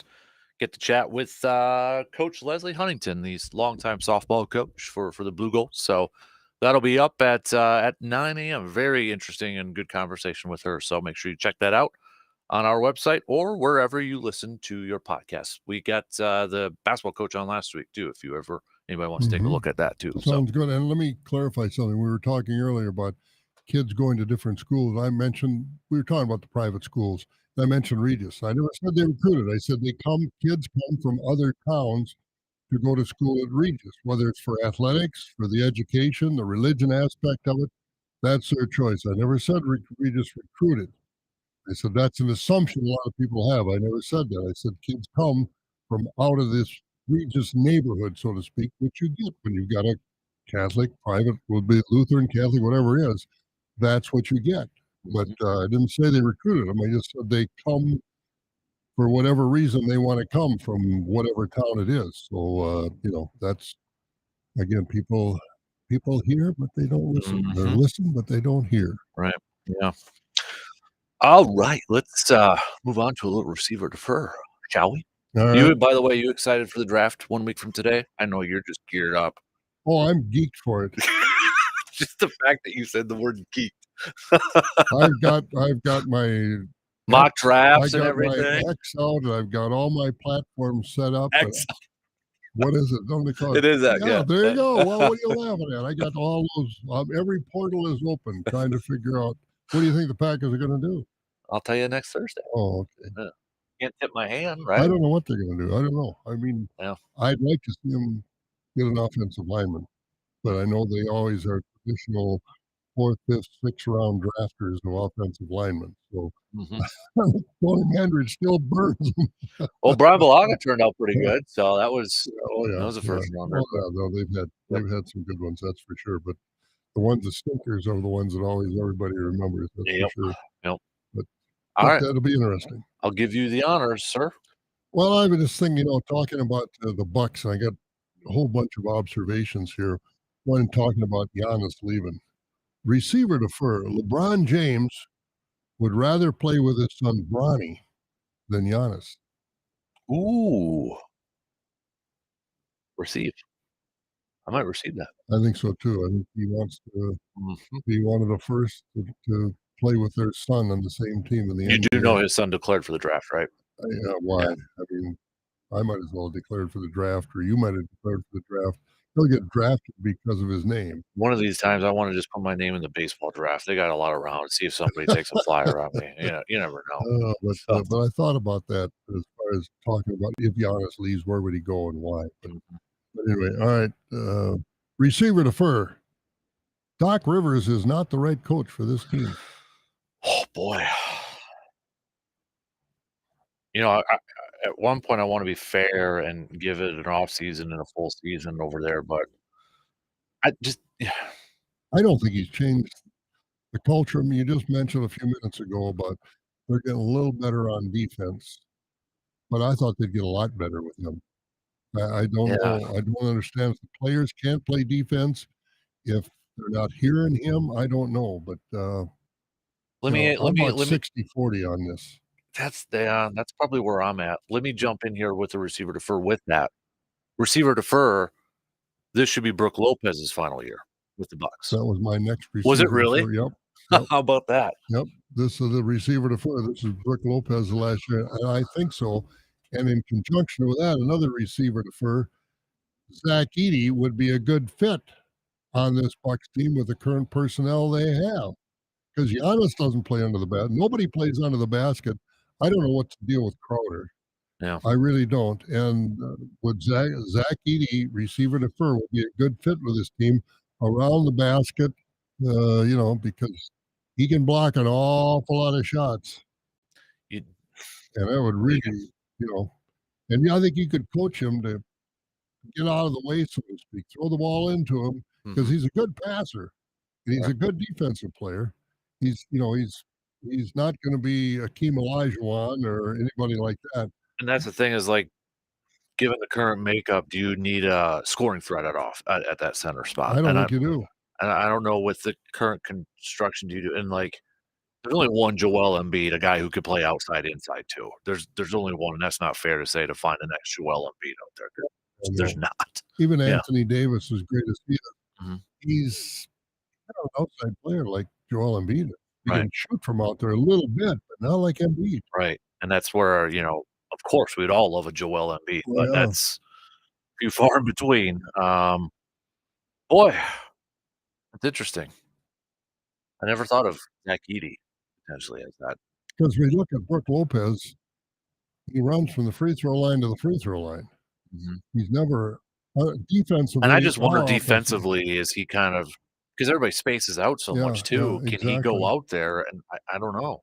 Yeah, I mean, it's and I don't understand the rules in the NBA. It's almost like if you double team a guy, you're called for playing his own defense. Well, with the offensive rules with the rules favoring the offense, because I watched this in the game I was watching last night, they called it twice. And I thought, well, he was just double teaming the ball. They called him in his zone because his guy had gone to the other side of the floor. Well, the guy got the ball, and that's just good basketball to stop an offensive player from being able to do his thing. And so, I don't understand sometimes the rules and how this would work. With that receiver defer, do you like the fact that they've kind of, like, swallowed the whistle on a lot of that stuff? It's gotten a little bit more physical, and Adam Silver has A acknowledged that. little bit more. It's Yeah. a lot more physical. I mean, there were some that, Mhm. football coaches would say, I want to draft that guy because he threw quite a block there. Yeah. No, You like it? it's really physical. Yeah. To a certain degree, there are some calls that are, well, you've got to call that. I don't care if it is the playoffs, but I think in some cases they're swallowing the whistle a little too much. I don't want to see it a free throw contest, Right. but they've challenged a couple of calls too. So I don't know. I like them because I don't want to see the stars on the bench. What it amounts to. But I think that's probably why they swallow the whistle a little bit. That and pace of play Yeah, probably a little yeah. bit too. And Yeah. so I think I don't have a problem with it for the I most part. I don't either. Yeah, there's definitely some that, like at last night's game I was watching too, and I know they did a little segment on it, I think, Yeah, the second half there with Philly, over there, but, I mean, I think at a point too, it was getting ridiculous where guys were just like the whole acting, and, some guys should win Oscars for, even getting a little bit touched. It just gets tiring when every time down you got a guy complaining that there was a foul. yeah, and the Yeah. 3-point floppers, Yep. those gotta get rid of those, and they say they're calling that more on the shooter rather than the defender, but, sometimes you think, "Boy, was there a foul?" They call it on a shot and replay, what he barely touched the guy, and I know that can one of their tricks is to, when they go for a three-pointer is to hit the elbow or the forearm, kinda throw the Mhm. shot off, and I can understand that's just a touch foul, but it's a very important foul versus the guy coming down the lane. He gets nailed by about 2 guys, 3 guys, and it's like, tackling practice. So, what's a foul and what's not a foul? I think you gotta call that shooting foul Yeah. when they hit the elbow or the arm because that does throw it off. There's no question about it. It is a foul. Mhm. But swallowing the whistle, for the most part, I don't have a problem with it. Like you said, pace of play. We don't want to be spending all these extra minutes on a game. Right. Yep. What else you got? That was basically it. Just thinking about the Bucks. I don't talk much about the Packers or the Badgers or anything else. John here as a receiver defer for us. Receiver defer the Brewers will use the bullpen more often for starters like they did yesterday against the Padres. I think it's going to be depending on the health of the starting pitchers or the quote unquote starters. But I think they got some good starters. But I would expect that every couple of weeks you're going to see this kind of thing. I don't want it to be a regular thing, like you said, a couple weeks because that just you're taxing your bullpen quite a bit Oh there. yeah, Freddie, you want your starters to, you would think, go kinda still bugs me to say this, but at least 6, you know? Like it be maybe 7 or something like that, but at least 6, so, a guy went the distance for somebody yesterday. was it in Baltimore, I think? Might have Or been. no, Red Sox. Yeah, his first shot, and it was under 100 pitches. yeah, Yep. pitched the whole game. Yep. So, like, Freddie, Colin Ray even, I don't know what Wade Miley's plan is gonna be with him. I mean, he might just be a 4, and it's kinda like a piggyback after that. Mhm. DL Hall is still young that I don't know what we're gonna expect from him. I mean, maybe it might be, "Hey, 1 week it's 6, and then the next it's 2," just depending on how erratic he can be over there, but this is I mean, this And is gonna be again, something to watch it throughout the really season. is. And again, it goes back to why are these guys so fragile? I don't know. I And don't know. it's gonna be, I think, a lot of call-ups, call-downs, and getting some arms in and out, and better have a good travel plan from Nashville or wherever the guys are gonna be playing with the Sounds to get over to Milwaukee, just to get a bunch of fresh arms into this thing. So, and I think that's gonna be the case this year. Well, I think they don't have any choice. Yeah. With Woodruff down and Burns gone, Miley, as you said, is fragile. Colin Ray, where are these guys gonna be, Mhm. And Joe Ross, I mean, Yeah. yeah, he had a good start, first couple starts, and then the other day it was I mean, it's gonna be like that throughout this whole season for some of those guys. So, but I don't want it to be a regular part of the plan because I think that just puts more wear and tear on the bullpen. Oh, I think so too, because, now this time of the year, they're fresh coming out of spring training, and all of a sudden you get into the dog days of summer. And one of the nice things about playing in Milwaukee is you're not playing in 90 degrees sweltering heat. You're climate controlled, Mhm, and that does make a difference. mhm. Yep, I agree. So, uh, no, I'm not gonna do that one. No, we kinda did that one already over there, so no. Let's do receive or defer. Did you enjoy the Masters this past weekend? I enjoyed the dickens out of it. Really? I really Okay. did. I did, especially since, all the live guys went in the tank, and I think it's true. One of them pointed out, Rahm wants to go 72 holes. Yep. We mentioned that last week, yep. Yeah, they don't have the competition over there. They're not playing under the same kind of pressure that you're playing on the PGA Tour. I mean, PGA Tours make a lot of money, guys make a lot of money, no question about that. But Rahm's got $600 million in the bank, whether he shoots 72 or 102. Yeah. It's not going to make a difference. I think I mean, you look at Cam Smith, Koepka wasn't good. You know, DeChambeau was good, but then at the end trailed he, off, yeah, he went in the tank after the middle of the second round, not in the tank, but he just fell off. I just don't think they've got enough competition over there, and how they're going to bring them together, I don't know.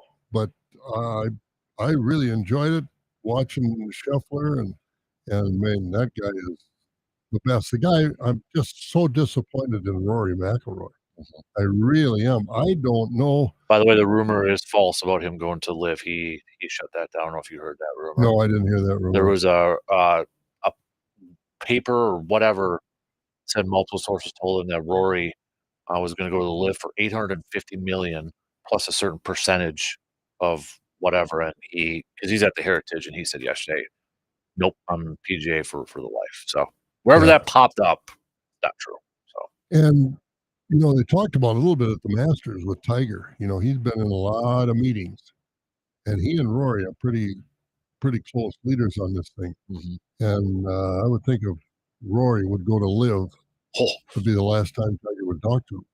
might be the last time for the PGA for some Yeah, reason well, too. that's true. That's Oh, there's no yeah. question. But seriously, receiver to fur, Jordan Spieth, Rory McIlroy, there were flashes in the pan. Well, that's what I know a lot of, and I'm not trying to knock him or anything, but that's where I'm being cautious with, like, Scotty Scheffler right now because we've seen this before where guys had a couple really great years, Mhm.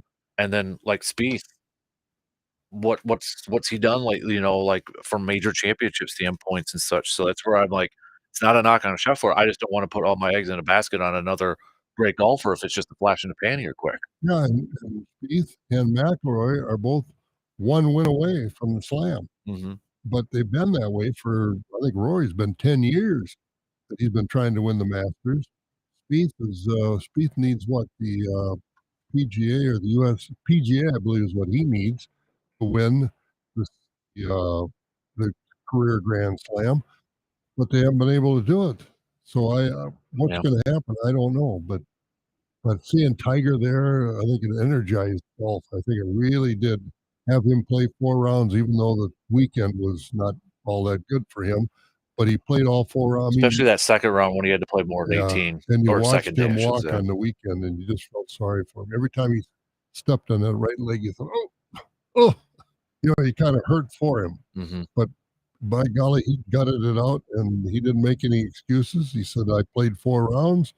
He said, "I'm gonna go to Valhalla and see the changes in that course, and I will be there for the PGA next month." Yep.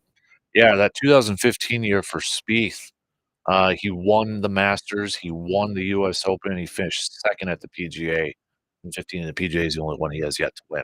He won the Open in 17. So you're So, talking 7, 8, 9 years, these guys trying to win that tournament. So it is tough when you're focused on one tournament. I admit that. But, still in all, I thought both of them would have it by now, but they're really tailing off. mhm. Yeah. That's it was I thought I mean, darn impressive from Scheffler, given the circumstances of whether my wife's gonna have a kid or not, Well, and he's playing this week too, yeah, and yeah, he said, "Well, I'll leave. I got 1 hole left and I'm winning. My wife's gonna have a baby. I'm leaving." mhm, He yeah, didn't say that exactly, but he said, "I don't care where it is in the tournament, I'll leave." yeah, which would have been interesting, and, Oh, it would have been. Would you give up a Masters? yeah, yeah, it would have been interesting. That would have drew a lot of attention. Oh, man. Oh, man. Alright, we're gonna do some outdoor tidbits. Our good buddy Jake, will be popping on here in just a few minutes. Got any questions? Hit us up, 715-830-1912. We'll be back after these news updates.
All right, final hour on this Thursday morning. Illini Greg. Scheffler quitting in 24th place on Friday is one thing, but back 9 with the lead. No way he quits. That Masters money buys a lot of diapers. I think that's what a lot of us were thinking. Yep. Would he really do it? I said he would. I don't know. But I was thinking the same thing. If I'm ahead of the Masters, boy, oh boy. Mm-hmm. Also, he said, said, hang on, dear, hang on. Also, if I was that kid and I grew up and my dad told me he quit the Masters with the lead on Sunday, I'm calling him an idiot. Well said. Yep. So that's from our good friend, Mr. Illini Greg, who is the defending champion, by the way, at the Kasper Classic. So we'll see if he can repeat it later on this year for those title belts. Speaking of that, last Friday, there were a lot of young kids that made putts over there at Hy-Vee. Yeah, there was. Murphy was one of them that you got to interview on the radio. Murphy. Yep. and I didn't make one. I tried 3 times, didn't make one, came close, but never got it to drop. But a lot of kids made putts. Yep. He banked it too. You bet. He had Good strategy stuff. there. So, all right. He is in studio right now, Mr. Mr. Jake Boakes. Sneaked in when I wasn't watching. He snuck by. I know you had that door. Did he get through all the electronic TSA with all the stuff he carries? I was just worried if he got through by all the fans that were blowing. You know, that might have been a little bit more nerve-wracking there. So, how you doing, man? I'm doing good. Yourself? Not bad, man. Not bad. I actually stared at you for a minute there, Bob, trying to get your attention. Oh, I didn't see you. Where was I? Well, I'm probably right there, but you're staring at your main man here. Oh, I see. Got to work on those observation skills. Yeah, I know it. That's probably why you missed your putts. That's why I don't see my bucks in the woods. Yeah, observation skills. Yeah, they're looking right at you. You just don't see them. Oh, well, turkey season's going on right now, right? Youth last weekend. Perfect weekend too. Yeah, I mean, otherwise. Yeah, lots of turkeys out and about too. Yeah. Did I see? I mean, I think probably more of the biologists. I thought I saw a news article too that DNR expecting a good season for turkey season. Yeah, it sounds like, I don't know the numbers on it, but it sounds like obviously with that mild winter and everything, it's numbers should be good for birds, deer, everything. Hopefully this year, the elk mortality, all that kind of stuff. So, how do you prepare your wild turkey? How do you guys make your wild? I had a guy at the sale barn. I was talking to him from over in central Wisconsin on the air the other day, and we were talking. He's a big turkey hunter and big hunter in general. I said, "How do you make those turkeys?" He says, "Well, I soak them in butter, and then I wrap them in bacon, and then I cook it." Sounds delicious. Yeah, it does. Yeah. I've only had one, so I brined it and all that and put it in the smoker. So yeah, but, I'm big into slow cooking the legs and thighs, and then make like a barbecued pulled turkey. And then the breast, every year I do something different. Whether I always save one breast for Thanksgiving. Yeah. Just, you sit down and you got your own harvested bird on Thanksgiving, but usually just grill it or do whatever. I did make like some turkey jerky one year, and that was really good. I've heard some people don't like wild turkey. I've heard a lot of people say that. A lot of people think it's dry, and it can be dry. There's no doubt. If you just cook the heck out of it, right? It gets real dry and whatnot. But a lot of people dip in these oil things, oil cookers. Oh yeah, fires and all that too. I've never had anyone out of one of those things. No, because you got to do that pretty slow. I think so. Dunk it in there, but first, a lot of. Yesterday was the first day of the first season, and my phone was already blowing up with pictures. People getting on this and that, both personal and work phone. But I saw plenty of youth pictures from the weekend, so it looks like the weather cooperated. And then even in the rain yesterday, there was plenty of people harvesting, and I was picking my kids up for daycare, and I saw a man out in the field, and I'm like, they're ready. Yeah, definitely. Hey, what happens, Jake? And I know deer. You talked about the fact that deer alongside of the road call in. If you hit one of those, take home. What about if you hit a turkey? Yeah, deer, turkey, and bear are all the same car kill hotline. It's like a 608, so like a Madison area code. If you look it up on our website, it's like a 608 number. It'll say like the deer car kill number, but you can call that for turkey and bears as well. Call that number, and you can take it. You basically register it with the DNR staff, and then you can take it for free from the field. You don't need any sort of like authorization tag or permit or anything like that. And that's I'm glad you brought that up because a couple weeks ago somebody had sent me a message on Instagram and I didn't get it right away because I don't check Instagram a whole lot. So Yeah. I don't have a lot of followers like Yeah, Bob does. So Follow mine regular. yeah. But he said on 2 occasions he's witnessed roadkill black bear with their heads and paws cut off. Explanation for, I mean, it sounds like that was probably not the right, because you got to dispose the No. whole body of that, Yeah. right? So when it comes to bears and deer are very similar. You can gut them on the side of the road, but you got to take everything. Mm-hmm. And then furthermore, if someone's taking the head and the paws, they're probably using it for something, craft or this or that. But yeah, that would be illegal because they didn't take all of it and they probably didn't register it appropriately. No, by taking all of it, you don't mean the innards. No, So you yeah, can get it on the road, yeah. that's the only thing you can gut it right there on the side of the road.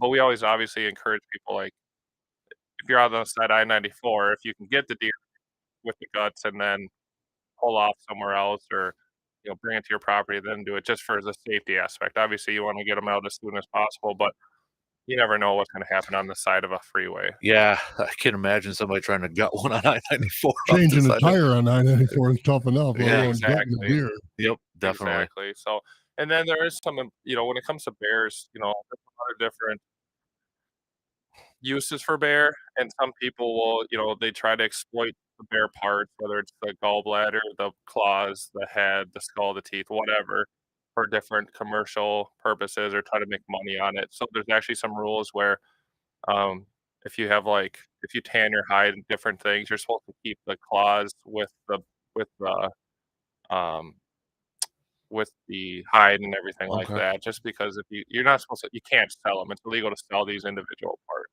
Oh, okay. Because it kind of But if makes it's it a your legal market.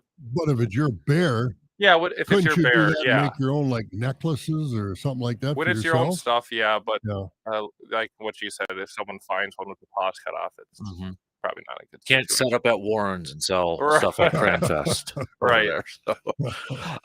So, that's, I did not know that about the part, the sale part over Yeah, there too. there's So is yeah. that like for deer antlers too, or is it just mostly for like bear? Most, the safe way is, like, if you harvest something, you keep it, Mm-hmm. don't sell it.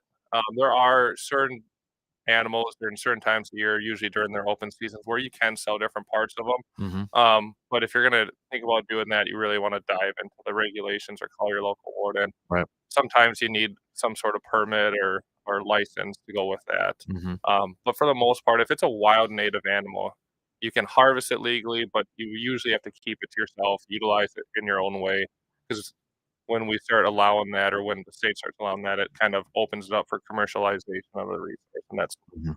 100% what we don't want, unless there's a commercialized species that we're working. Right.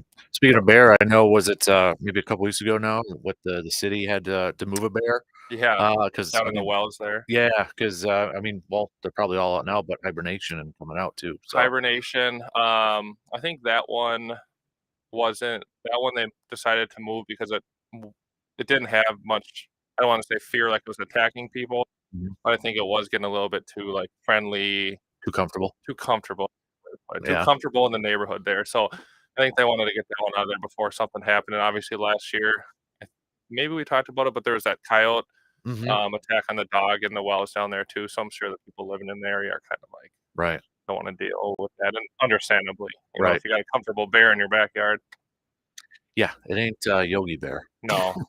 For Or But yeah, they're Smokey out. Bear. They're out. We've been getting some different complaints of them, coming out of culverts or different things, and people illegally feeding them. And hmm you can't feed bears. Really, can't feed any animals around here. But we've hit that before. Right. Bob feeding in his backyard and everything. He remembered. just kidding. I was hoping But, he'd slide yeah. over that. I don't do that anymore. I by the know, way. I'm just so kidding. keep all you people out of my yard.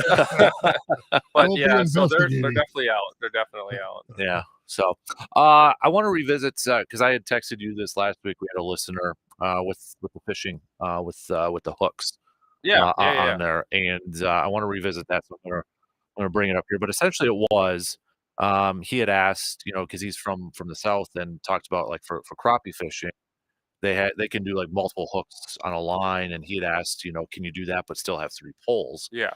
And I know we kind of touched on it too. It's almost based off the definition. It's like one lure, one hook. Yeah. No, I'll hit on this. And actually, there was a question with the spring hearings this year that talked about change or allowing kind of the use of more lines out on, I think it was like Lake Michigan or the Great Lake for like a commercial or for like a sport trolling situation. And it actually came up at the Eau Claire spring hearing. But so long story short, when anyone goes fishing anywhere in the state of Wisconsin within the state lines, Mm-hmm. you are allowed 3 hooks, lures, or baits. So like everyone generally says, you get 3 lines, which you do if you have 1 hook, lure, or bait per line.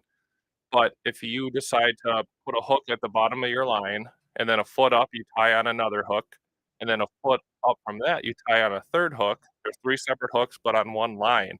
That's your 3 hooks. So that Mm-hmm. fits the definition. So at that point, you can't put any more hooks on that. You can't put any more lines or poles in the water or anything because you have fulfilled your 3 hooks, 3 hooks, baits, or lures, part of the law. Everyone asks, well, a Rapala, it's got multiple treble hooks on it. What does that count as? That's a lure. So that's one. So you could throw different, troll with 3 different Rapalas or something like that. But what we see, and maybe the texter was referencing this, is if you have 3 lines and then you go throw them out on the lake, but on each line you have that setup like talked about where you got 3 different hooks, Mm-hmm. a foot apart. Now you're sitting at 9. So Mm-hmm. that's way over your 3. Right. And we do see that a lot, especially on like river systems.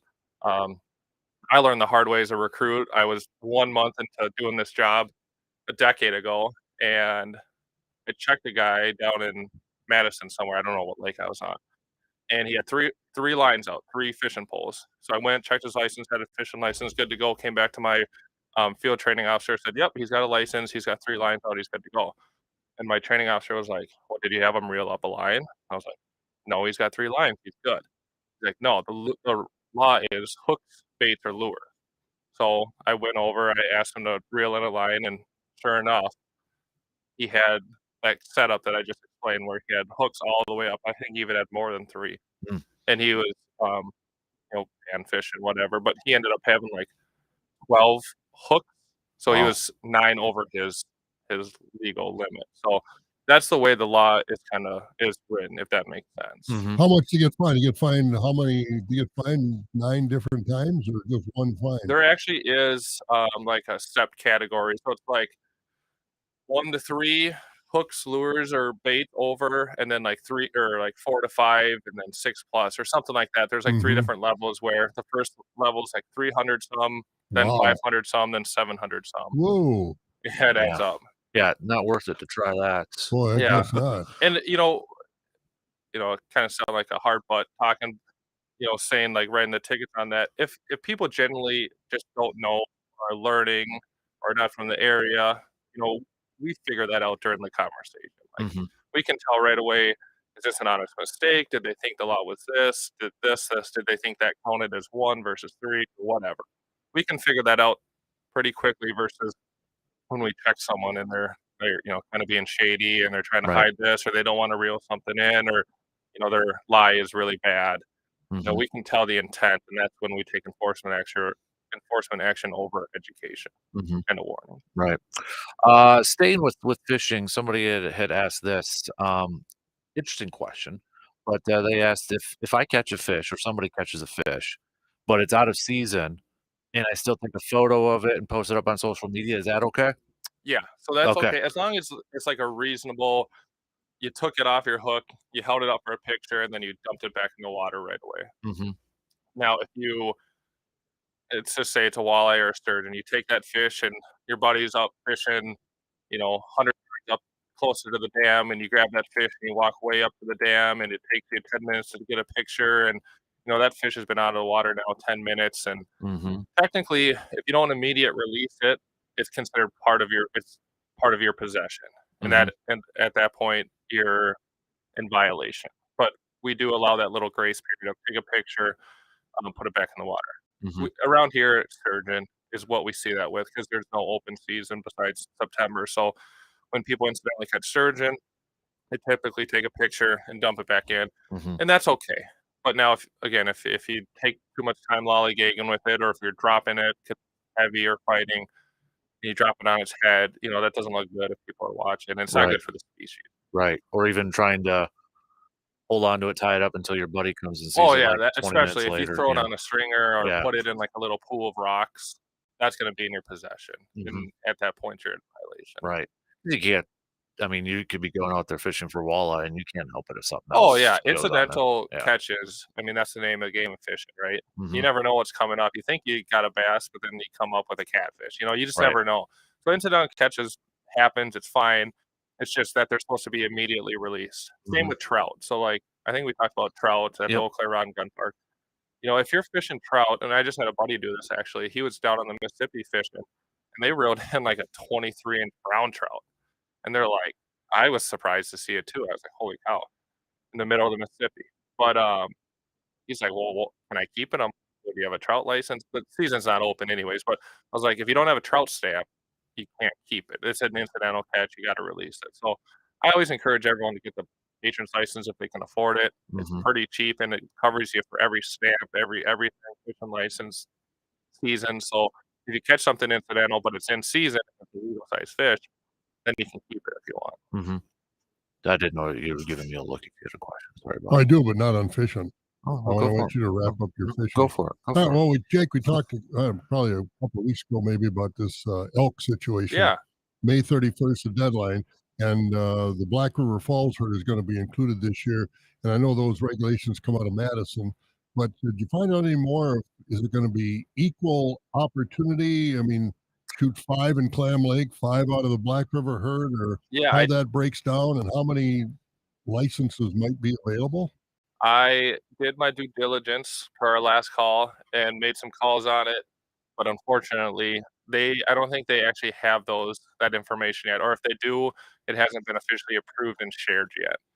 So I just know where the zone is, the hunting zone, which is like it's all within Jackson County. The whole unit, the whole potential expanded hunting unit, kind of goes around and hits different parts of Monroe and Juneau. The hunting portion of it's going to be like center of the Jackson County Forest and stuff like that. But as far as like the numbers, if they're sharing tags, if they're adding tags, there's no official word on that yet.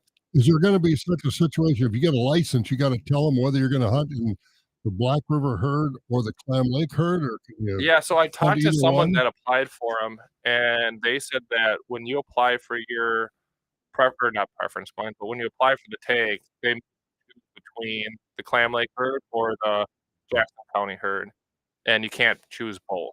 And you don't know how many elk rather might be eligible. Right.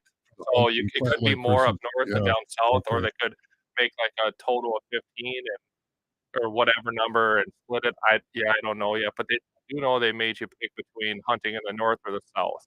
So I assume like if you are lucky enough to get it, no matter what the numbers are, based off your application, they'll make you hunt in that unit.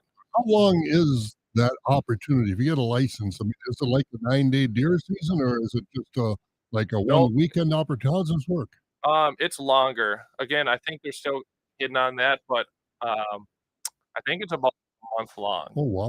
So it's a longer season. Kind of like a late archery season, but I think they take a break basically during the 9-day gun deer season. I think it starts before that, and then there's some time in December. Okay. And this is just like deer season. No dogs, no baiting, no anything like that. Oh yeah. It's going to be a pretty regulated stuff. They should have to go.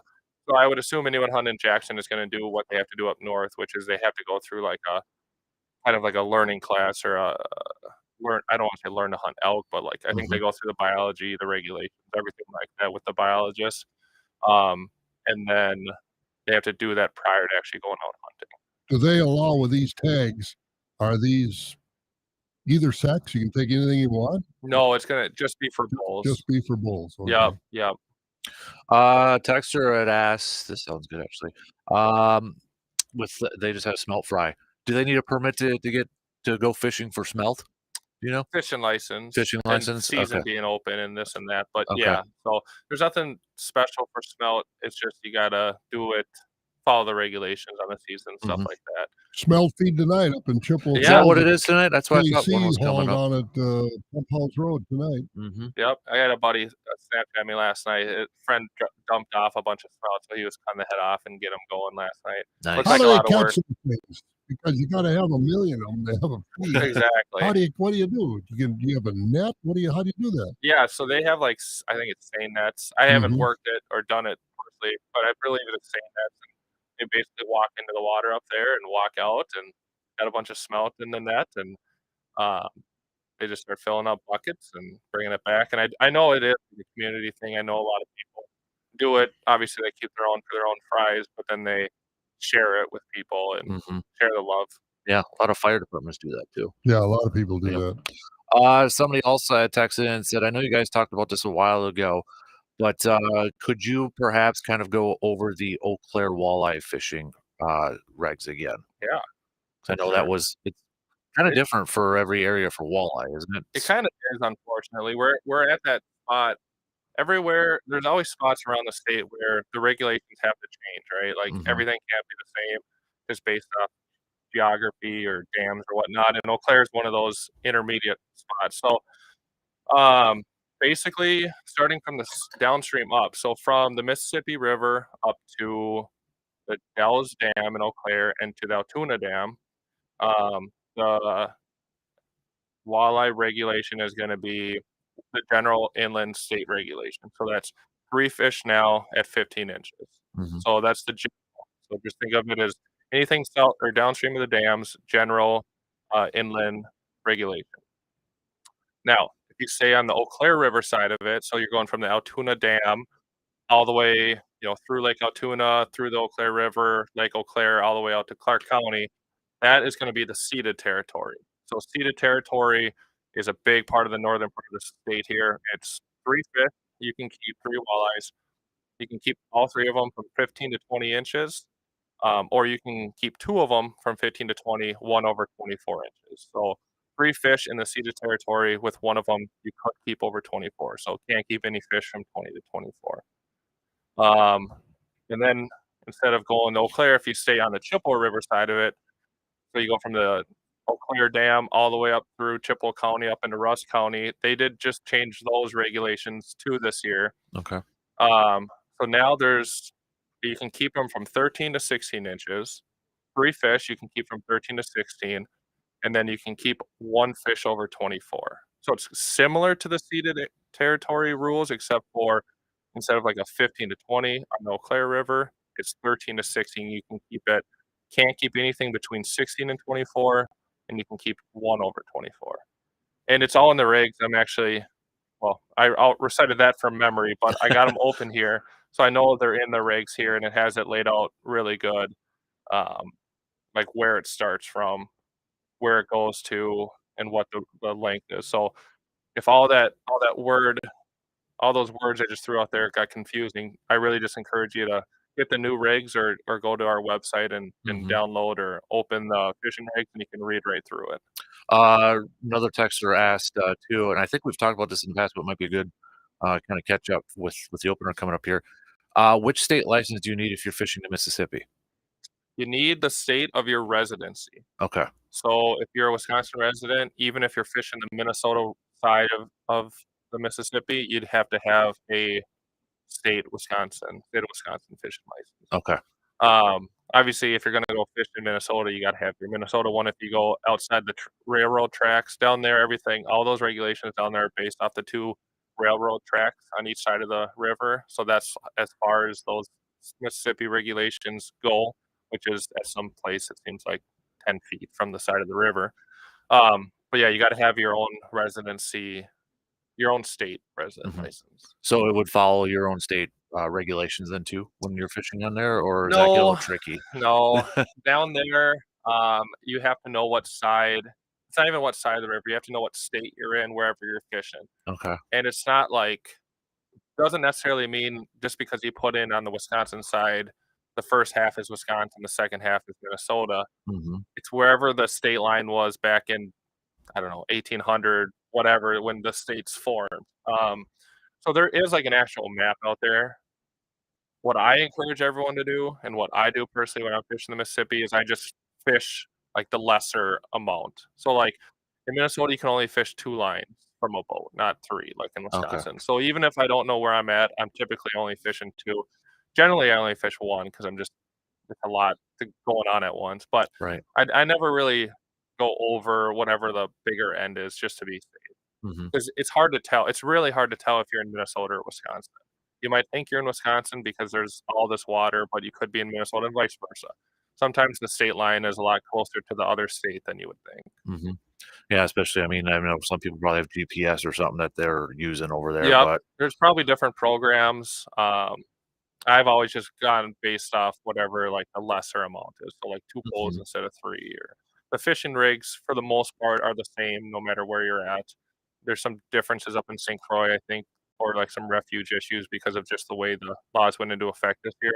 But for the most part, the 2 states and Wisconsin and Iowa work really well to try to have a similar bag limit, similar everything, so that there's no question on what's going on. Do you have one, Bob? Well, just checking my social media. I'm always on social media, you know. He's got his gram up. Yeah, and TikTok probably. No, man, I just got to post the Facebook picture. My nephew just got a tom turkey this morning. There we go. Did he really? Yep. 5 p.m. tomorrow night. Get her registered right over there. Yeah, I figured that'd be a he's question down that in might come southern in. Wisconsin. He's out of your jurisdiction. He's down, Good for him. No, that's really exciting. Got his tom turkey this morning. So is it with that though? Is it same as deer timeline for registration? Yep, deer, bear, turkey, 5 p.m. day after the harvest. So So today is what, Thursday. So anyone that gets a turkey this morning, congrats. Just make sure you get it registered by 5 p.m. tomorrow. Now we've talked about. This might be a stupid question. I know we've talked about like hunting deer in the city. Is hunting turkey in the city a thing? Have you heard? I know it's like a city regulation sort of thing, but have you heard people like hunting turkey in the city? Yeah, it all falls under the same thing as like bow hunting. Okay. So like they allow bow hunting, and obviously you think bow hunting, you think deer, but right. And the main reason for that is obviously they got discharge ordinances for firearms within the city limits. But there is, I don't know what year this came into effect, but there's a state act that says that, or a state law that says that municipalities have to allow hunting within their limits, as long as it's safe. So that's where you can use the firearm seasons as reasons to say, well, that's not safe in a municipality. But with bow hunting, that's different. So the city of Eau Claire has like a ordinance against bow fishing on half moon. Okay. Where you cannot do it. And I think that makes sense because it's a very popular urban park and area. But otherwise, if you're doing bow hunting activities, whatever that may be within most cities, you're going to be good to go. And I've got calls on that. There are definitely people that have tried or have taken turkeys within the city with their bow, for sure. Have they ever taken? I don't know if they can. Deer is one thing, but have they ever taken population counts on turkeys for an estimate of how many turkeys we've got? Because they've flourished since they've been reintroduced, really, a few years ago. Yeah, they definitely do like brood and different things. I'm sure they have. Well, they definitely have to have a number. I apologize. Maybe next time I'll call the wildlife officer or wildlife biologist before this and get some of that info. I know they have numbers because that's how we base our tags on. The number of harvest authorizations per zone is based off the number of animals or turkeys they believe live in that area, as well as the number of hunters they think are going to put in for it. So they make a quota per se on the number they're going to allow. So they have to have some sort of number. I just don't know exactly. I think they take in like citizens' observations, their observations, brood surveys, and really importantly, excuse me, is the harvest data. So like some people, complain about online registration, in-person registration, this, that, 5 p.m. the day after, whatever it is. At the end of the day, all those numbers, the reason we want them in is because that's how the biologists determine how many animals are out there. So if half the state isn't turning in the number of animals they're harvesting, then we're going to have a miscount on the numbers. Right. So Yep. they don't just go to the local taverns and say, "What do you think about turkey numbers?" Yeah. Somebody texted, and I'm glad you guys brought up half moon. I'm having a debate with my buddy. Is motors of any kind allowed with a boat on Half Moon Lake? Yeah, so this is all city ordinance stuff. So the state has no like, I got no jurisdiction on the motor stuff here. I know it because I run into it all the time. Yeah. But I can't enforce any of it, because it's an ordinance, city ordinance they created. But long story short, the rules on Half Moon Lake is that you can use electric motors throughout 90% of the lake. Bronze Bay, which if you don't know where it is, you'll find it when you go down there. Bronze Bay doesn't allow anything in it. I don't know how you can really get anything in there. It's pretty shallow and Yeah. weedy. But the lake does allow electric. No, I think the sign down there, the ordinance reads something about no internal combustion engine, so no motor engines. It's like trolling motors you can have on Trolling motors you Okay. can. So what I do see quite oftenly is like a nice sized fishing boat out there. They got the troller motor running. That's how they're transporting around, and they got their big 200 horse engine up in the air. Totally fine. The law Mhm. doesn't say you can't have the motor out there, the internal combustion. You just can't use it. Uh, so electric stuff, good to go. Paddling, good to go. Um, engines, no. Mhm. You can have them out there, just don't turn them on. When it comes to ordinance like that, is that up to townships and cities for lakes like that, or is it just because it's unique, it's in the city, so it's a city, Yeah, ordinance? it's all because it's like the city. So the city probably was getting complaints Mhm. of whatever back in the day, maybe tubers, maybe people going too fast with all like the paddle boats and kayaks and canoes out there, and probably made a city ordinance to restrict it for safety reasons and this and that. So that's all well within the right of different cities. I mean, you see it across the state with different wake rules and different like Mhm. no wakes until 10 p.m. or 10 a.m. or this or that. So here, with the no motorboats, and then I would assume again the no bull fishing for the safety element. Right. But Somebody oh, well, go ahead. sorry, I No. just want to hit on it quick. If you do see that, or you have thoughts, or you want to report it when you see it, I get a lot of calls, which is fine because I'll transfer it to Eau Claire PD. But to save middleman step, if you do see that, you want to report it, that's great.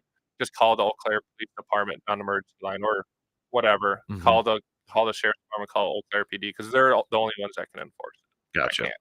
can't. Somebody had texted in, "Do I need a license or permit to go, collect mushrooms?" No, Okay. not yet. I'm Not kidding. yet. Um, the the DNR regulates everything. It's always a joke. No, so mushrooms, there's no state laws that have any sort of authority over the amount of harvesting or this or that. Obviously, with mushrooms, you just wanna be safe, know what you're harvesting. Mhm. The big thing we see with, like, mushrooms or different wildflowers or this or that is, 1, you can't trespass, for any reason. Right. So, we do see people that want morels, and maybe they can't find I'm air quoting for people not in studio, can't find where the property lines are, and they start going onto neighbors' land. So, you gotta stay on property or public property where you have permission. And then the other thing is that, on certain state lands, though, throughout the, state, especially, like, state natural areas, there are rules on, like, collecting different wildflower seeds, taking whole plants from the ground, different things like that, that they don't allow you to harvest stuff like that. So, if you do go out, wanna gather stuff or, collect stuff, forage, definitely, like, Google whatever that state property is or if the county forest system allows it, because there are some rules on doing that, on Mhm. taking different wild plants and different things like that. But mushrooms, those aren't, you can take mushrooms. Mhm. Another texter, with a question, "Jake, I don't know if this would be your jurisdiction or not, but kind of a random question. If, there's an island in the middle of a lake that I can't find any ownership on, is it legal to camp there?" Can. It's so this one's a little tough, because it's such a unique situation. So, when it comes to, like, water and land and stuff below the ordinary high water mark. So the ordinary high water mark is a wetland delineation can figure it out, or different things can figure out what the ordinary high water mark is. We have staff that are trained to do that. It's basically where, like, every year when it floods, it goes to that level, and usually not too much further. And you can usually tell because of the different plants that start above the ordinary high water mark. Long story short, when you look at different Onyx maps or GIS mapping systems, different stuff like that, if it shows that someone owns the bed of the river, the bed of the lake, something like that, then they're gonna own that island or whatnot, or whatever piece of land. No one can own the water, so you can always be on top of the water, you can have your feet wet. Um, there are plenty of instances, like, especially here in the Chippewa River, where there's tons of sandbars and even islands that have formed over the years because of water levels that were historically under the ordinary high water mark, so no one ever owned them, and they're just kind of deemed public property. Doesn't mean you have the right to go in there and cut down trees and set up a homestead or anything like that, but it does allow you to camp or recreate or have lunch or do whatever on some of those properties. So if you have an island on the lake and you can't find any property ownership of, there's a potential that it's just not owned by anyone. It could be part of the ordinary high water mark. But you really want to make sure you kind of check all the different county GIS maps or talk to the county and find out if anyone lives there, if it's part of public property, um, or what the case is with it. It's hard to speak on each one individually because there's so much of it throughout the state. Right. Yeah. I mean, I think it was a few months ago I saw somebody. It was like on a realtor site. They were actually selling an island. I'm like, well, that'd be cool. That would be pretty That cool. would be right. You know, but Yeah, and there's a lot of cool, like, especially on the Chippewa, there's, like, in Dunn County, they got some big public islands out there yeah. that anyone can canoe down, stop, and go hunt and this or that, or, you know, you can't camp in the county there, but there's different ones where you can camp and stuff like that. It's pretty common, so. Have you heard this? So as you just mentioned, I just random question on the top of my head now. You know, like especially when I go down to the Dells or something like that, you see all these tree stands that are not far off the highway, Yeah. right? Have you ever run into a situation where somebody's like the track across the highway? You know what I mean? Like they shoot a deer and Yeah. they're looking at sign in the middle of I-94. Yeah, right. No, I mean, I haven't seen that. I hope not. I mean, because You there's think some you'd of be them are smarter that than that. close. I It's don't No. like, care whether you're dressed in orange or not. That's not smart. right. Right. No, 50 feet, I mean, 50 feet isn't that far. So 50 feet from the center line of a roadway is the hunting law. So, a lot of those stands are illegal. I assume they're probably hunting inland, and that's where the deer are running. I haven't seen that. I haven't heard that. I've never gotten any complaints, but I wouldn't be surprised if, Like I'd be afraid to bow hunt just in case, you know, it's something like or you shoot went a nice across. buck and then a semi takes it out. You Right. know? Yeah. I'd Yeah, like to get an old stand sometime in the middle of the night, get on the interstate when there's nobody around and put it in the median and see how long it takes for the cops or the DNR would come and go crazy. Yeah, that's probably. I've thought about that though, because there are some parts, like, you know, hypothetical, like you said, there's some parts on I-94 where there's big woods in the middle, and it's more than 50 feet, and this Yeah, and it that. And is. I'm like, I mean, there's animals in there. There might be sheds in there, but you know, a lot of times those are owned by DOT, and they're not allowed to go on or this or that. Plus, it's just dangerous. Like, you don't really want to be messing around with anything near I-94. I mean, you see it with troopers and other sheriff's deputies and cops around the country that, you know, just a simple traffic stop, they end up losing their life because of that, let alone if we're all monkeying around by the side of the road looking for morels and deer sign, you know. Right. Yep, So I know exactly. State Patrol will kick you off the highway pretty quick if you're messing around there. And And rightly as so. they Yep. should, as Yeah. they should. Well, Jake, I know we've kept you really long here, but before we let you go, do you have any, you know, I know fishing's not for another couple weeks here or so Yeah. for the opener, but turkey's going on and a lot of other stuff. Anything else that you kind of want to, as a reminder? Yeah, or I could anything? hit on some fire stuff if you Yeah. got a minute real Yep, quick. definitely. I reached out to one of the local foresters, Jed, out of Augusta, a real decent dude. Worked with him a long time here. Just to kind of check in with what the conditions are. Obviously, we've had a lot of rain recently, Yeah. and that's kind of dampened everything, which is good. We needed it.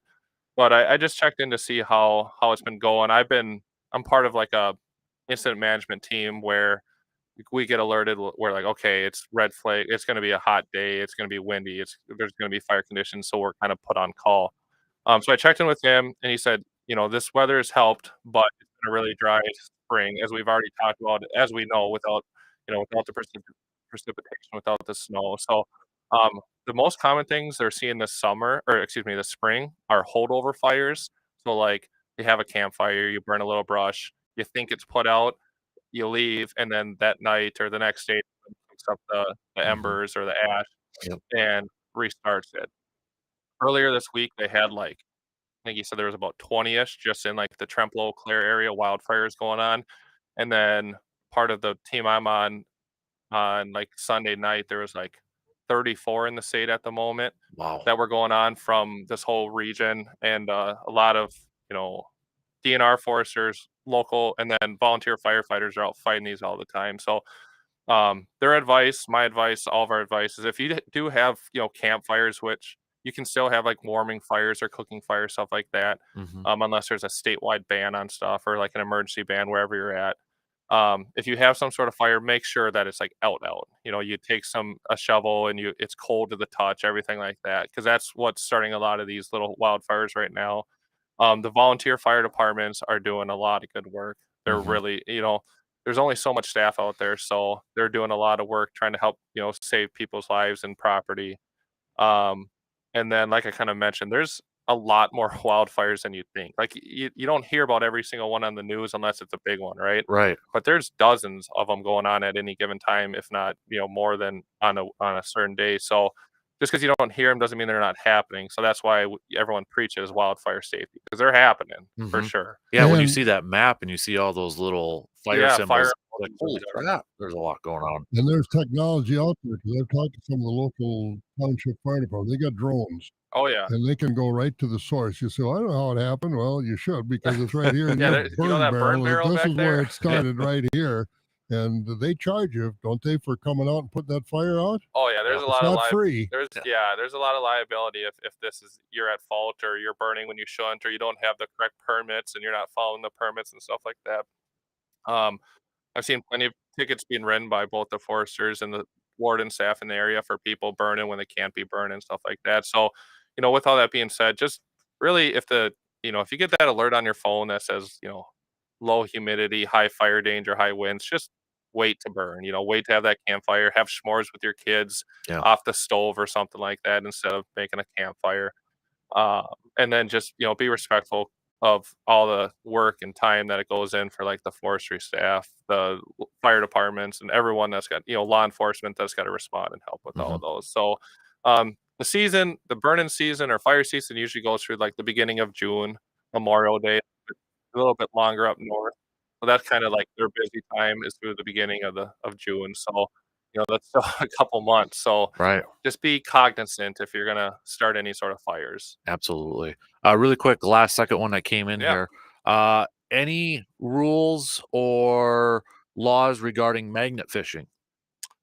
No. All right. We don't necessarily What is it? You throw a magnet in the water and you try to reel in something that's metal. Yeah, super popular, especially on really? YouTube. Yep.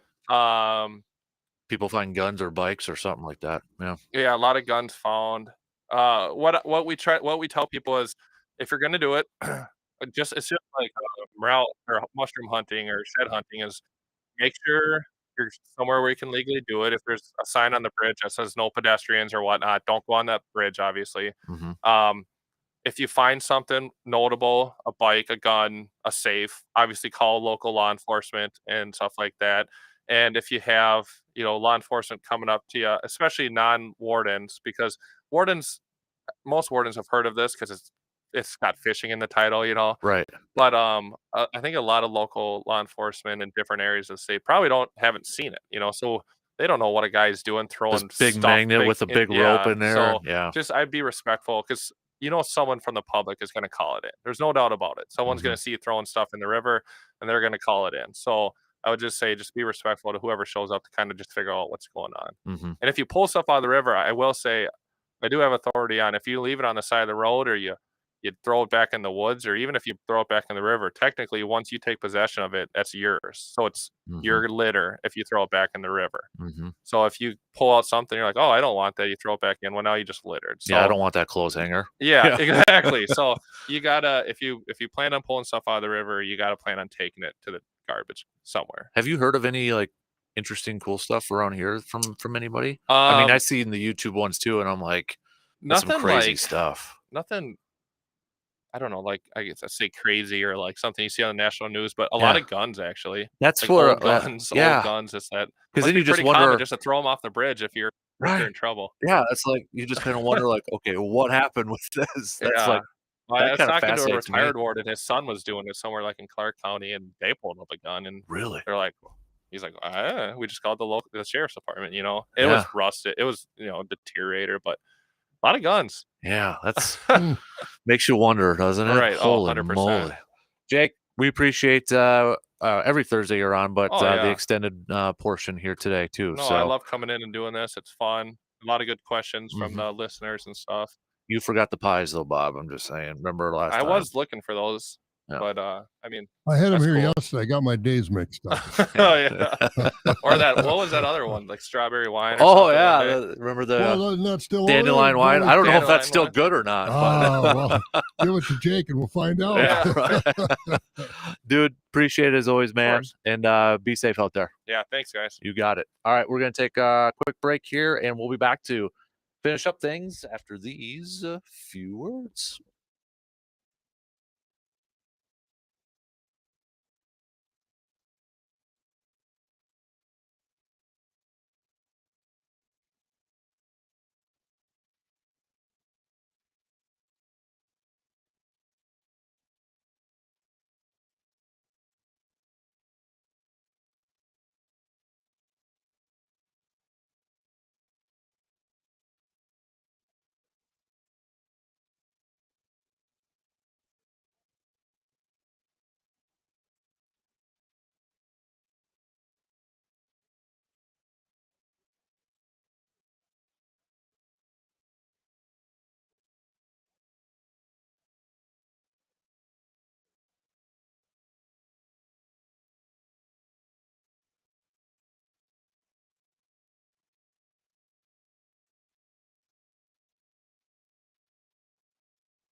Again, big thanks to Jake for stopping by and spending almost an hour with us answering your questions. Yeah, that's good. That's good stuff. A lot of good questions. I'm going to try that magnet fishing sometime.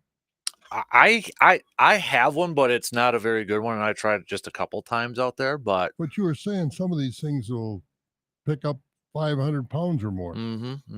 That's a big magnet. I've seen like videos where it takes a couple people to do it, or like Jake was saying too, you hook it up to somebody's truck and they got to pull it out. I was going to say, my luck, I'd throw it off the bridge and hook onto some old pickup in the. I don't know where you're going to pull that out of the water. I'd really like to hear from somebody who had some interesting finds. Yeah, that's done it. Yeah, that's done it. And where I don't know where you. Well, I suppose if you do it off some of the bridges, or I don't know if you do it out of a boat, like a pontoon, or whatever you do. A lot of people do it off the bridges. Yeah. My mind, I'm going based off history. The gangster era of Dillinger and Capone, and trying to okay, where their routes were, and are there any waterways right there? Because they went up north in northern Wisconsin, the hideout around here. Yeah, that's where I'd be like, I kind of want to try that and see what you can find, sort of thing there. Yeah, if anybody does that magnet fishing, let us know. Yeah, let us know what you found too. I'll put you on and talk about it sometime. Yeah, what kind definitely. What do you hook it onto? You hook it onto kite string? You hook it onto rope it's for hay bales, like for a hay log? Well, it's like anchor rope, essentially. That stuff. So, we only got a couple minutes. Really quick, a couple picks here for our picks and predicts. Brought to you by the Elbow Room in Eau Claire. No NBA games tonight. Both the last playing games are going to be tomorrow. So.